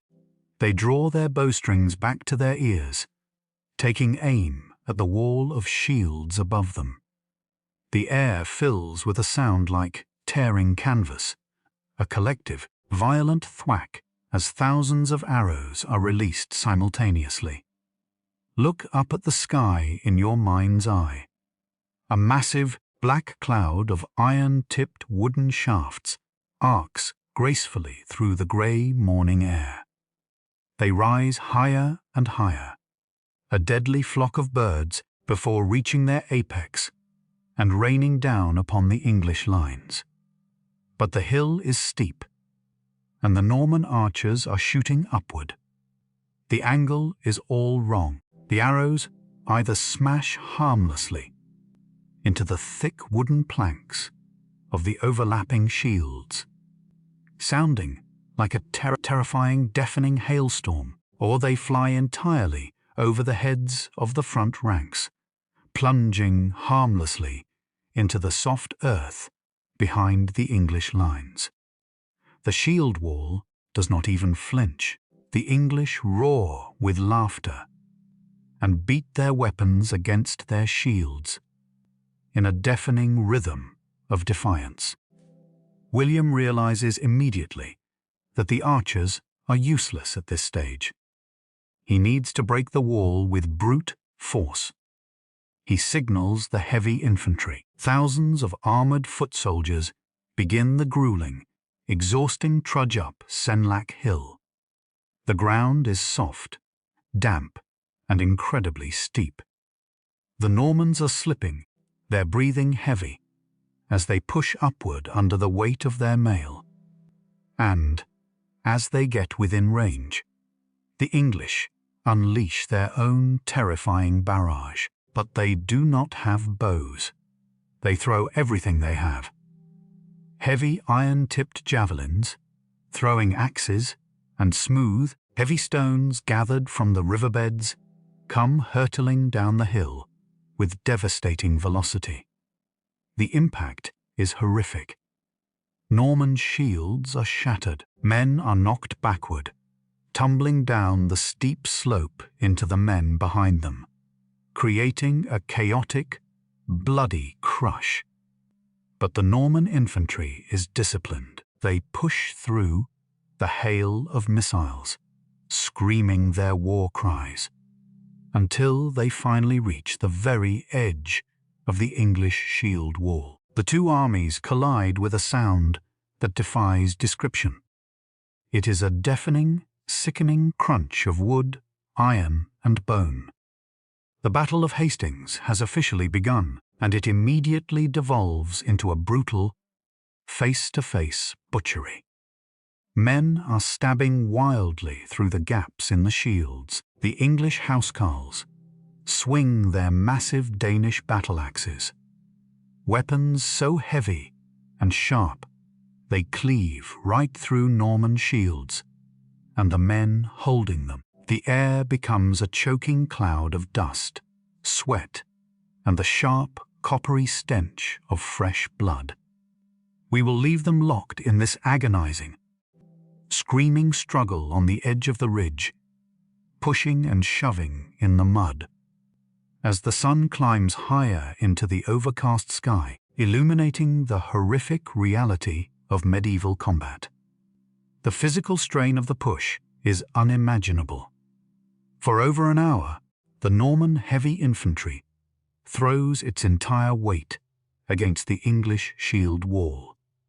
It is not a battle of sweeping, elegant swordplay. It is a claustrophobic, suffocating shoving match with deadly intent. Men in the front ranks are pressed so tightly together that when they are killed, their bodies cannot even fall to the muddy ground. They are held upright by the sheer crush of the men behind them. I often find myself wondering about the sheer terror of being in that front rank. You cannot see the battlefield.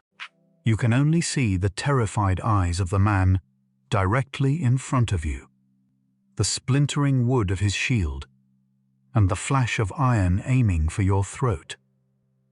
It takes a deeply ingrained, almost supernatural discipline to stand there, slipping in the blood and mud, and simply refuse to move backward. And the English hold. they hold magnificently. Realizing that his infantry is simply bleeding to death against an unbreakable wall, Duke William orders them to fall back. The exhausted, battered Norman foot soldiers retreat down the steep, slippery slope, dragging their wounded with them.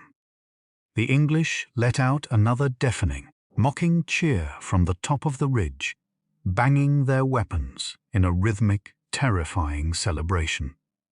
But William is far from defeated. He has merely tested the wall. Now, he brings forward the true terror of his army, the Norman heavy cavalry. Down in the valley, thousands of armored knights lower their lances. These are the medieval world's equivalent of heavy tanks. Men who have trained from childhood to ride and fight in perfect unison. At William's command, they spur their massive war horses forward. The ground begins to physically shake. A low, rumbling thunder echoes through the Sussex Valley as thousands of hooves tear into the damp earth, accelerating toward the hill. Look at this charge through the eyes of the English farmers standing behind the shield wall. They are looking down at a tidal wave of muscle, iron, and charging lances thundering directly toward them. The psychological impact alone is designed to make men break and run. But Harold's men stand firm. As the Norman cavalry hits the base of Senlac Hill, the terrible reality of the terrain immediately robs them of their greatest advantage: momentum. The slope is simply too steep. The ground is too soft, chewed up into thick, sticky mud by the retreating infantry. The massive war horses, carrying hundreds of pounds of armored men, begin to slow. They heave and pant, their eyes rolling in fear, white foam gathering at their mouths as they struggle to climb the slick grass. By the time the cavalry reaches the English line, they are barely moving at a trot, and the English are waiting for them. The horrific barrage of missiles begins again. Javelins and stones rain down on the struggling horses. And then the housecarls step forward from behind the shield wall. They swing their massive Danish battle axes with devastating, terrifying power. These axes are designed to cleave through heavy armor. With single, brutal swings, they decapitate the rearing war horses, sending the armored Norman knights crashing into the mud, where they are quickly trampled or killed by English spears. The cavalry assault is a disaster. The Norman knights find themselves trapped on a steep incline, unable to charge, unable to retreat easily, being hacked to pieces by an enemy holding the high ground. It is at this exact moment, roughly 2 hours into the battle, that the strain finally breaks the Norman left flank. On the far left of William's line are the Bretons. They have been taking a horrific pounding from the English missiles, and their horses are bogged down in the wettest, marshiest part of the hill. Panic, that deeply contagious, terrifying emotion, suddenly grips the Breton ranks. They can take no more. They turn their horses and run. The Breton infantry follows, dropping their shields and fleeing back down the hill in absolute terror, slipping and sliding into the marshy valley below. The left flank of the Norman army has completely collapsed. Up on the ridge, the English peasant militia on the right flank sees the Bretons running. For hours they have stood in the crushing pressure of the shield wall, enduring arrows, spears, and the terrifying charge of horses. Now they see the enemy fleeing in complete disarray. The temptation is overwhelming. King Harold had given one absolute, unyielding order before the battle began. No matter what happens, do not break the wall, do not chase them. But adrenaline is a powerful, blinding drug. The English farmers, believing they have just won the Battle of Hastings, cannot stop themselves. They let out a roaring, victorious scream, break ranks, and go plunging down the steep hill, their weapons raised, chasing the terrified Bretons into the mud. It is the single most fatal mistake of the entire campaign as the English pour down the hill, abandoning their impenetrable high ground. A new, catastrophic rumor suddenly ripples through the chaotic, sprawling Norman army. It starts as a whisper and explodes into a terrified scream. In the blinding dust and confusion of the failing cavalry charge, Duke William's horse has been killed. He has vanished beneath the churning hooves. The cry goes up across the valley. The Duke is dead. William is dead. Without their leader, the entire invasion force begins to waver. The French mercenaries look back toward their ships. The remaining Norman knights hesitate. The panic of the Bretons threatens to infect the entire army. The Norman war machine is teetering on the absolute edge of total collapse. If William is truly dead, the invasion is over, and the English have won. We will pause here, suspended in this terrifying, chaotic moment. The English are breaking their own wall to chase a fleeing enemy. The Norman army is fracturing in a massive wave of panic, and the fate of England hangs on the question of whether a single man is alive or dead beneath the bloody mud of Hastings. The sheer panic tearing through the Norman lines is a physical, living thing. Men are dropping their weapons, turning their horses, and desperately looking for an escape route back to the ships at Pevensey. The invasion is crumbling into a chaotic, terrifying rout. But then, in the suffocating dust and the churning mud at the base of the hill, a massive figure pushes his way up through the crush of panicked soldiers. It is Duke William. He is covered in thick, dark mud, his horse dead beneath him. But he is very much alive.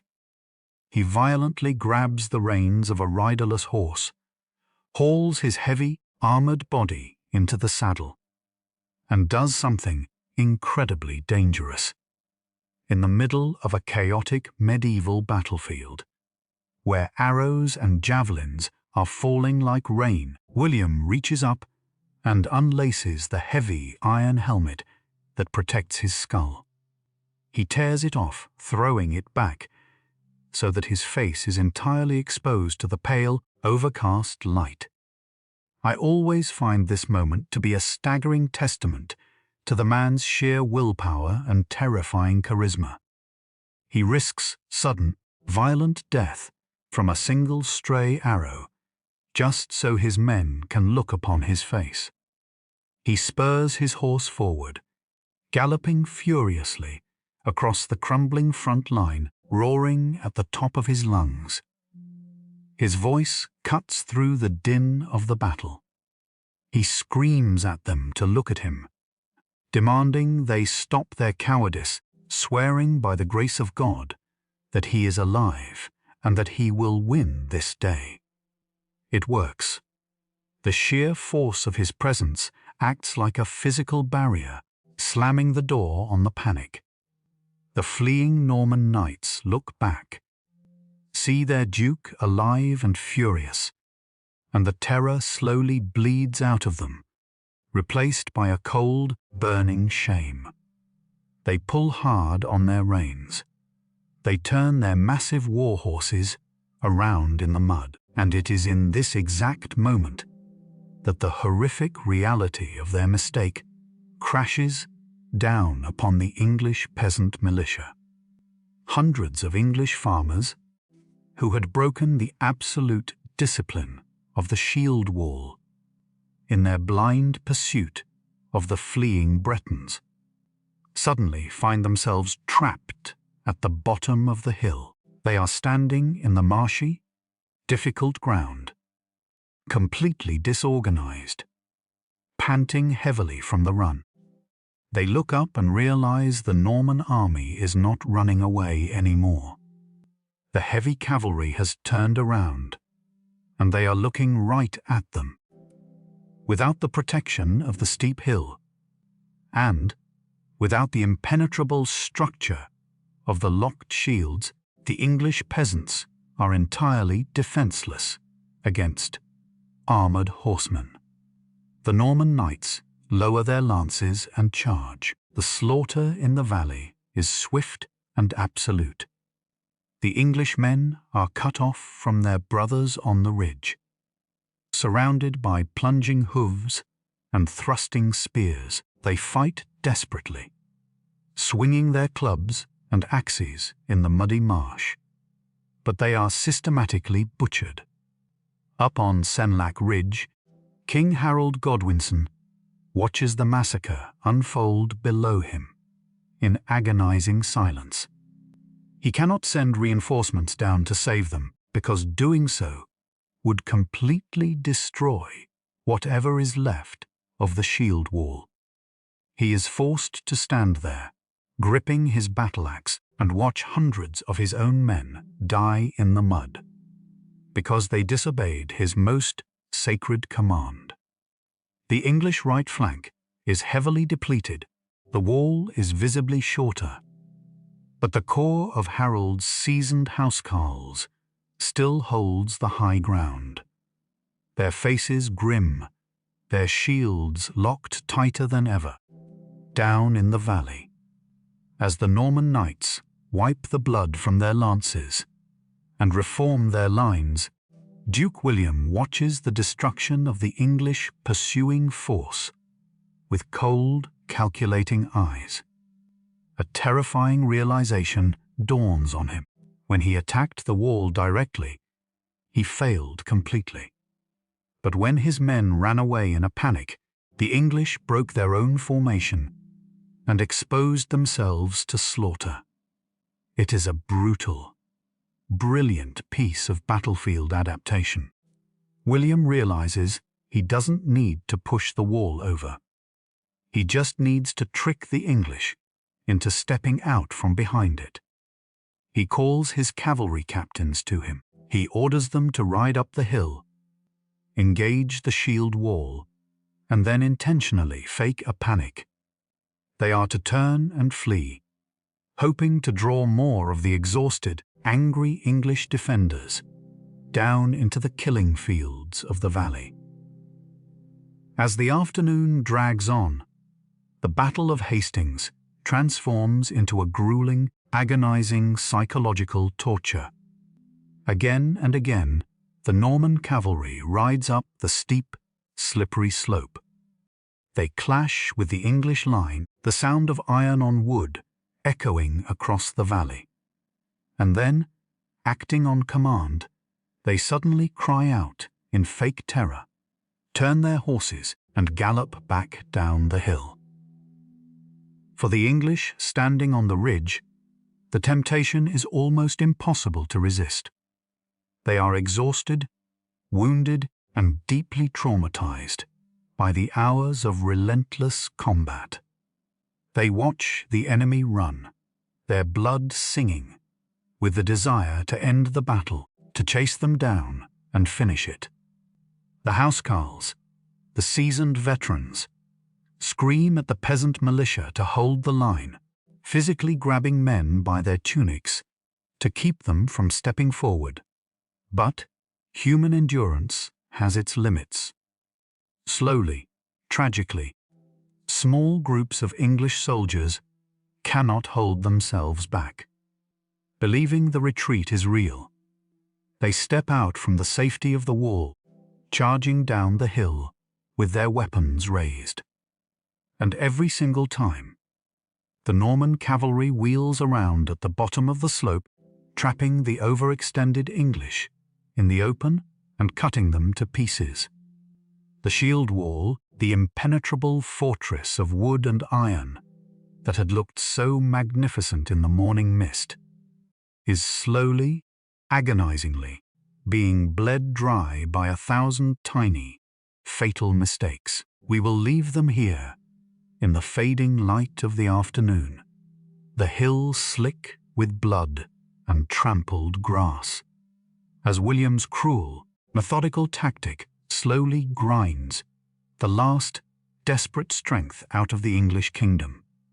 The hours drag on, and the pale autumn sun begins its slow, inevitable descent toward the western horizon.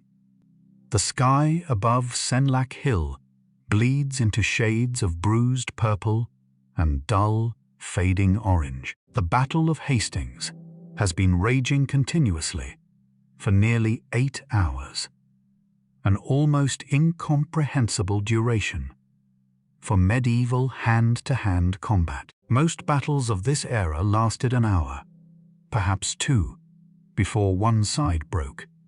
But here, on this muddy, blood-soaked ridge, the sheer stubbornness of both armies has created a grinding, agonizing stalemate of human endurance. Look closely at the English shield wall now. It is no longer the magnificent, impenetrable barrier of the morning. It has shrunk significantly. The line is battered, jagged, and choked with the bodies of the dead. The men who still stand are practically unrecognizable, covered from head to toe in a thick paste of sweat, mud, and dark, drying blood. Their arms are trembling so violently from exhaustion that they can barely lift their massive shields. Yet they remain. They lean against one another, holding the line through pure, desperate willpower. I am always profoundly moved by the tragedy of the English housecarls. These elite bodyguards knew exactly what was happening. They watched the peasant militia get slaughtered in the valleys. They felt the line shrinking around them. They knew the battle was turning against them. But their oaths to their king bound them to that hill. In the medieval mind, to survive your king on the battlefield was the ultimate shame, a stain on your honor that could never be washed away. And so, they chose to stay, anchoring their feet in the slippery grass, waiting for the end. Down in the valley, Duke William can sense that the English resolve is finally fracturing.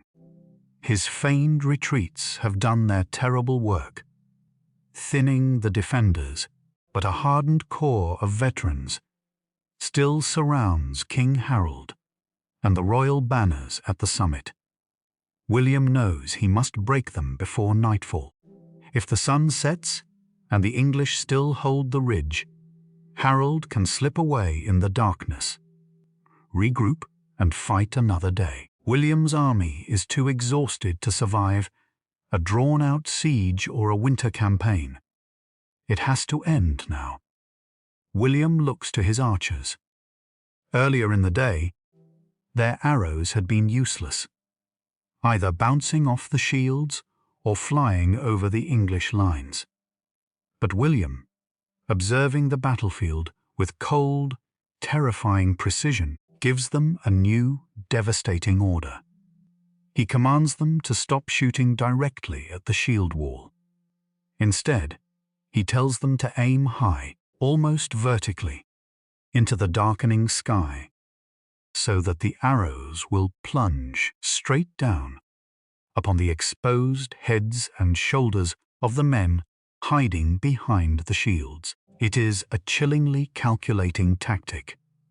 The Norman archers step forward once again. They draw their strings back, but this time they angle their bows upward. The sky fills once more with a massive black cloud of iron-tipped wooden shafts. But as the English brace their shields forward, expecting the impact against the wood, the arrows do not hit the front of the wall. They reach the apex of their arc and begin to plummet straight downward, like a deadly, metallic rain. The English are trapped. If they raise their shields above their heads to protect against the falling arrows, they expose their chests to the Norman infantry charging up the hill. If they keep their shields locked forward, they are completely defenseless against the rain of iron from above. The result is absolute carnage. Arrows plunge into the densely packed English ranks with sickening thuds.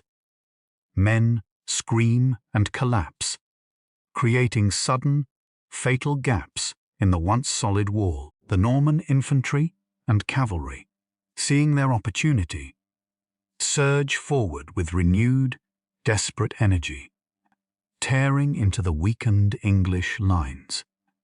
In the chaotic, swirling epicenter of this final push, tragedy strikes the heart of the Godwinson family.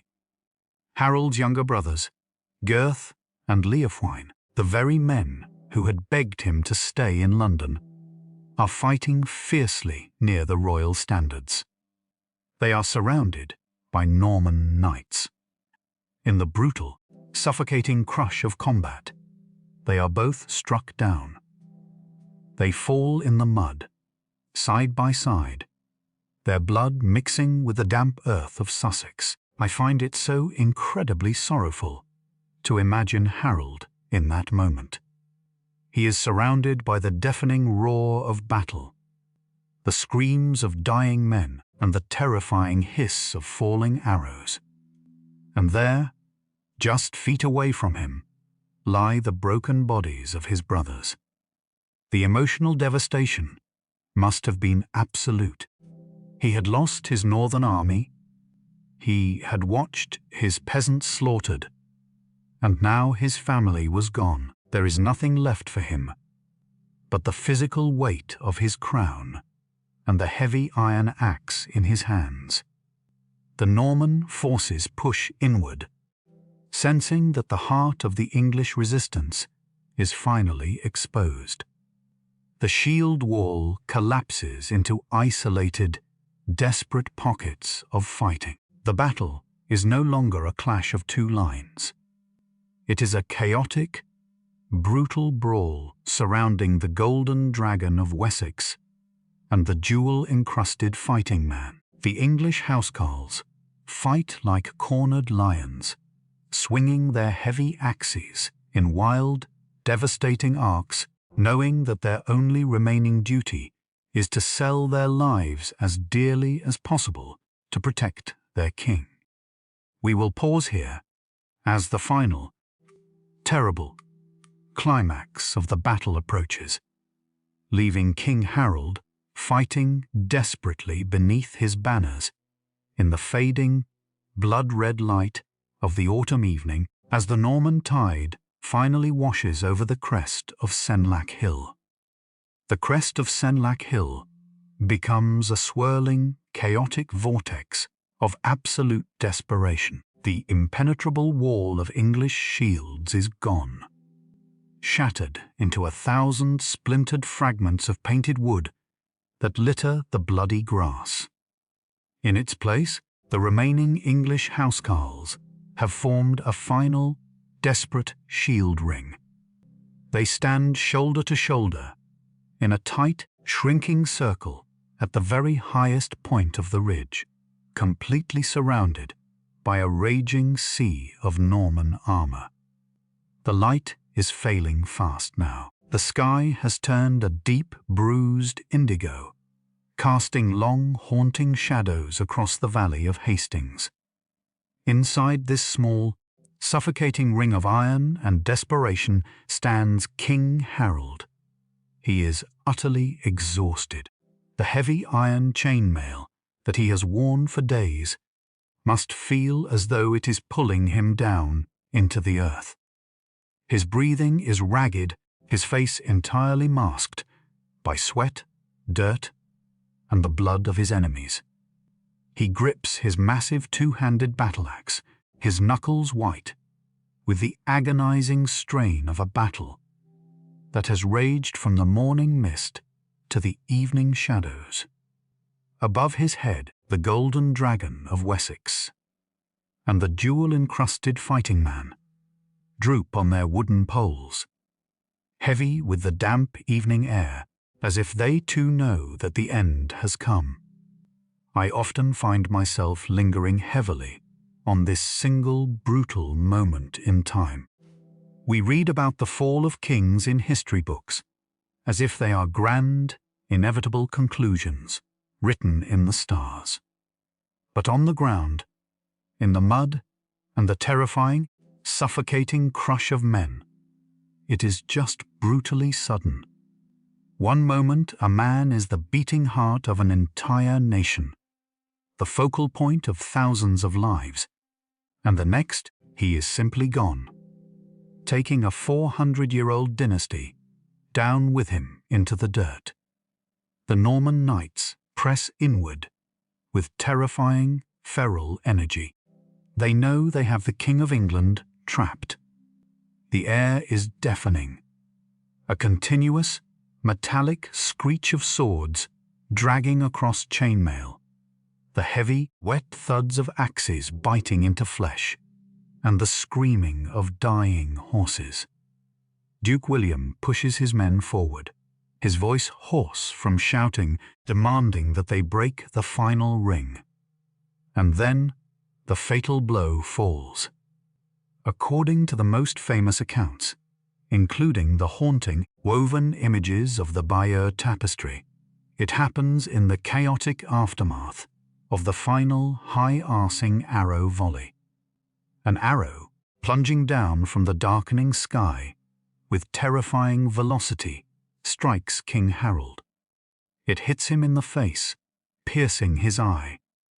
Imagine the sheer, paralyzing shock of that impact. The blinding, sudden agony that drops the most powerful man in England to his knees. The heavy iron battle-axe slips from his trembling fingers, splashing into the thick, dark mud. He reaches up instinctively, clutching at the wooden shaft, protruding from his face in a blind, agonizing panic. Seeing the English king fall, a group of heavily armored Norman knights violently smash their way through the wavering shield ring. There is no honor in this final moment. There is no grand duel or poetic final exchange of words. It is an execution in the mud. The knights surge forward and brutally hack the fallen king down where he rests. His body is mutilated, struck so many times by heavy iron swords that he is rendered almost entirely unrecognizable. The king is dead. The news ripples outward from the center of the crush like a shockwave. To the English soldiers, the death of their king is not just a tactical loss, it is the psychological collapse of their entire world. The heartbeat of the Anglo-Saxon kingdom simply stops. The royal banners, the great golden dragon and the fighting man, are violently torn down, their wooden poles snapped. The rich, jeweled fabric trampled deep into the bloody mud beneath the iron-shod hooves of the Norman war horses. What happens next is a testament to the two vastly different worlds that made up the English army. For the peasant militia, the farmers and blacksmiths who had survived the horrors of the day, the battle is instantly over. The man they were fighting for is gone. Panic, absolute and uncontrollable, takes hold of them. They turn their backs on the slaughter and flee into the gathering dark. They run blindly down the steep back of Senlac Hill, plunging headlong into the dense, dark woods of the Andred's Weald. desperate to escape the charging Norman cavalry. But the housecarls do not run. These elite, professional bodyguards made a sacred, unbreakable oath to their lord. To survive him on the battlefield would be a stain of dishonor so deep that they could never return to their homes. And so the remaining housecarls tightened their broken circle around the mutilated body of King Harold. They stand over him in the darkness, swinging their heavy axes in wild, exhausted arcs, fighting like cornered wolves in the twilight. They fight until their weapons shatter. They fight until their arms can no longer lift the weight of their iron mail. They fight until every single one of them is cut down, their bodies forming a tragic, silent mound of loyalty over the corpse of their fallen king. It is a heart-breaking, terrifyingly beautiful display of martial devotion. They sell their lives for a man who is already dead, simply because it is the only thing left in their world that makes sense. As the last of the housecarls falls, the roar of the battle finally begins to fade, replaced by a sound that is somehow even more chilling. The Sussex Valley, which has been screaming with the sounds of organized slaughter for 10 agonizing hours, is suddenly filled with the low, collective groans of thousands of wounded and dying men. The sun has fully set. The pale, cold light of the moon begins to filter through the overcast sky, illuminating a landscape of absolute, unimaginable devastation. Duke William of Normandy sits heavily upon his horse at the summit of the hill. He is covered in the mud and blood of the kingdom he has just conquered. He breathes heavily in the freezing night air, looking out over a hillside paved with the broken bodies of 2 massive armies. I try to imagine what William felt in that precise moment. Was it triumph? Was it relief? Or was it a cold, hollow shock at the sheer scale of the butchery required to win his crown? He has done the impossible. He has crossed the treacherous sea, survived the chaotic landing, and broken the greatest infantry army in the world. He has won. But as he looks out over the dark, bloody fields of Hastings, he must know that the war for this island is only just beginning. William orders his tent to be pitched right there on the very crest of the hill, directly over the spot where Harold fell, surrounded by the rotting dead. It is a brutal, arrogant statement of total victory. He eats his evening meal, surrounded by the stench of blood and the groans of the dying. The invasion is a success. But out in the dark, ancient forests of England, the surviving peasants are carrying the news of the catastrophe northward. The kingdom is broken, its head severed, but its body is still vast, untamed and deeply hostile. We will leave William sitting in his tent in the freezing dark, eating his cold meal among the ghosts of Senlac Hill as the first terrible night of the Norman conquest officially begins. The morning after the coronation, the smoke finally clears from the freezing sky over London, leaving behind a bitter, undeniable reality. The Anglo-Saxon kingdom is gone, replaced by a harsh, alien Norman administration that immediately begins to chain the English landscape to its will. William the Conqueror does not intend to rule from afar, nor does he intend to rely on the fragile loyalty of the surviving English lords. He knows that an island won by the sword must be held by the sword. And so he introduces a new, terrifying weapon to the green hills of England: a weapon not of iron and wood, but of stone and shadow. The castle. Before 1066, the concept of a massive, dominating stone fortress was entirely foreign to the English people. Their kings had lived in grand timber halls, places of gathering and feasting. But the Normans bring the brutal architecture of occupation. All across the kingdom, from the white cliffs of the southern coast to the rugged, untamed borders of the north, William orders the construction of massive stone keeps.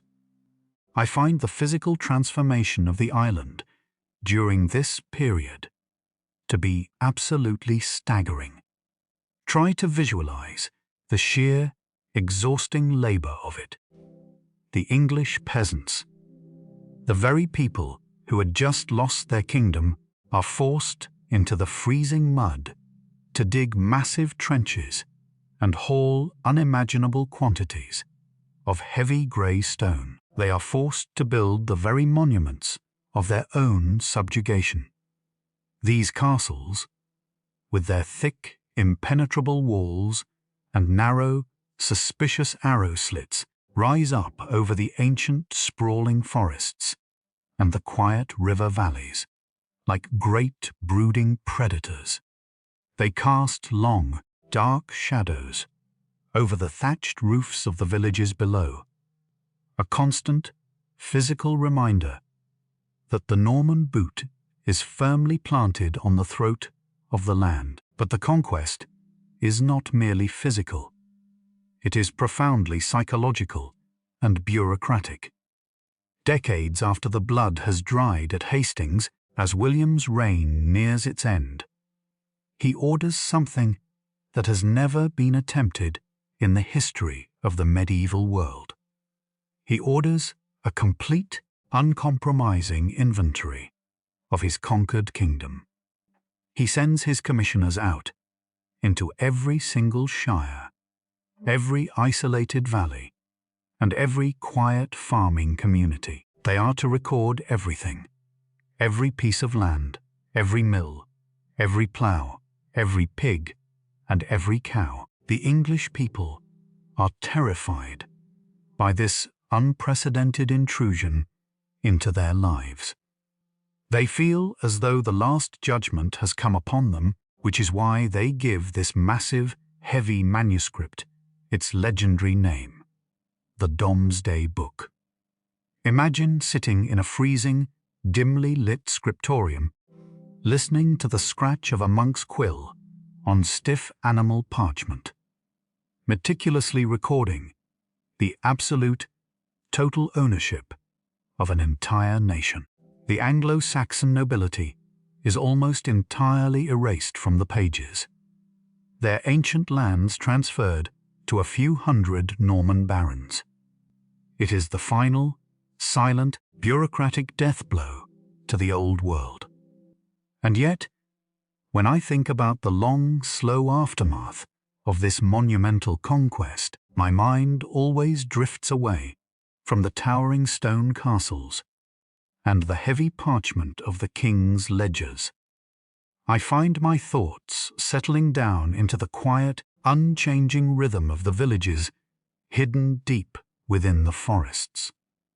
Because the truth of history, the deep, enduring reality of it, is that the grand politics of London meant very little to a family focused entirely on the deeply mundane chores that kept them alive. Kings rise and fall, crowns change hands, and armies slaughter each other in the mud. But the wheat still needs to be harvested before the autumn rains. Let us travel back down to those ordinary people, the ones who survived the trauma of the invasion. As the harsh winter of the conquest finally gives way to the slow, muddy thaw of spring, the essential, boring chores of survival simply continue. Imagine a small wattle and daub hut in a quiet clearing. Inside, an English woman sits by the glowing hearth fire. She is spinning raw sheep's wool into yarn using a simple wooden drop spindle. It is a deeply repetitive, hypnotic motion. The spindle twirls, the rough wool pulls through her calloused fingers, and the fire pops quietly in the background. She is not thinking of Duke William or King Harold. She is thinking of the rhythm of her hands, the warmth of the fire, and the heavy, comforting smell of the wood smoke. Outside, a man is knee-deep in the cold mud, carefully weaving flexible hazel branches together to repair a broken wattle fence around the sheep pen. It is back-breaking, tedious work. It requires patience and a deep, intimate understanding of the wood and the soil. This is the true heartbeat of the medieval world.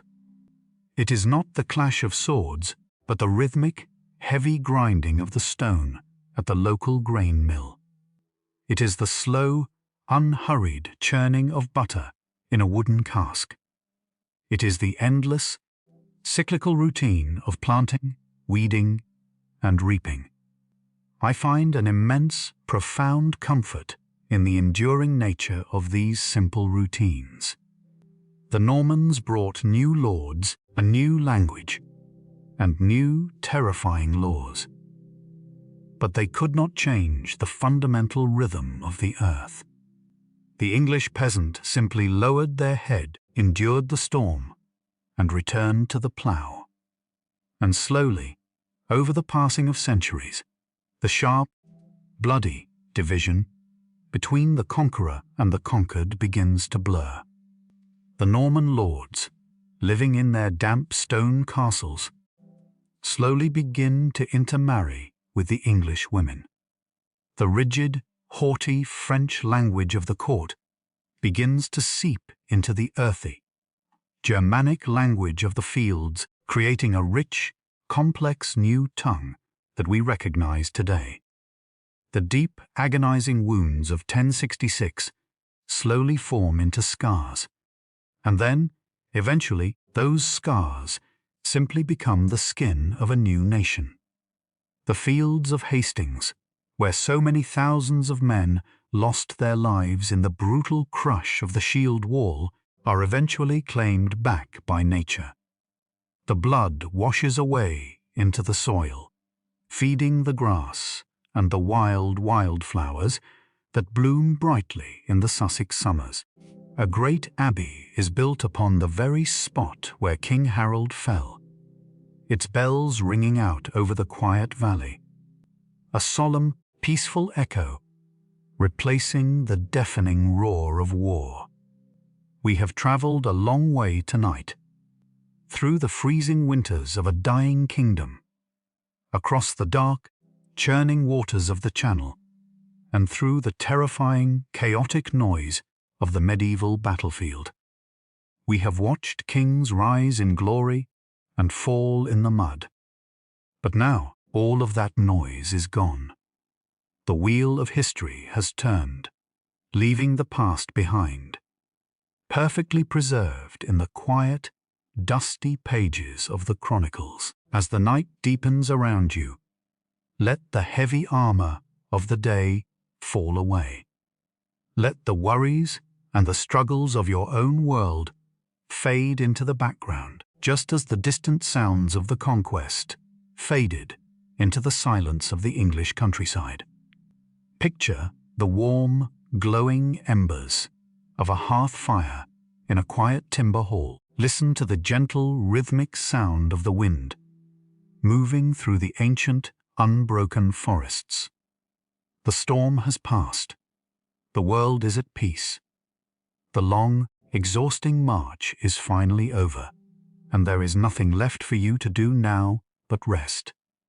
Sleep well, and let the quiet, enduring history of the world carry you into the dark.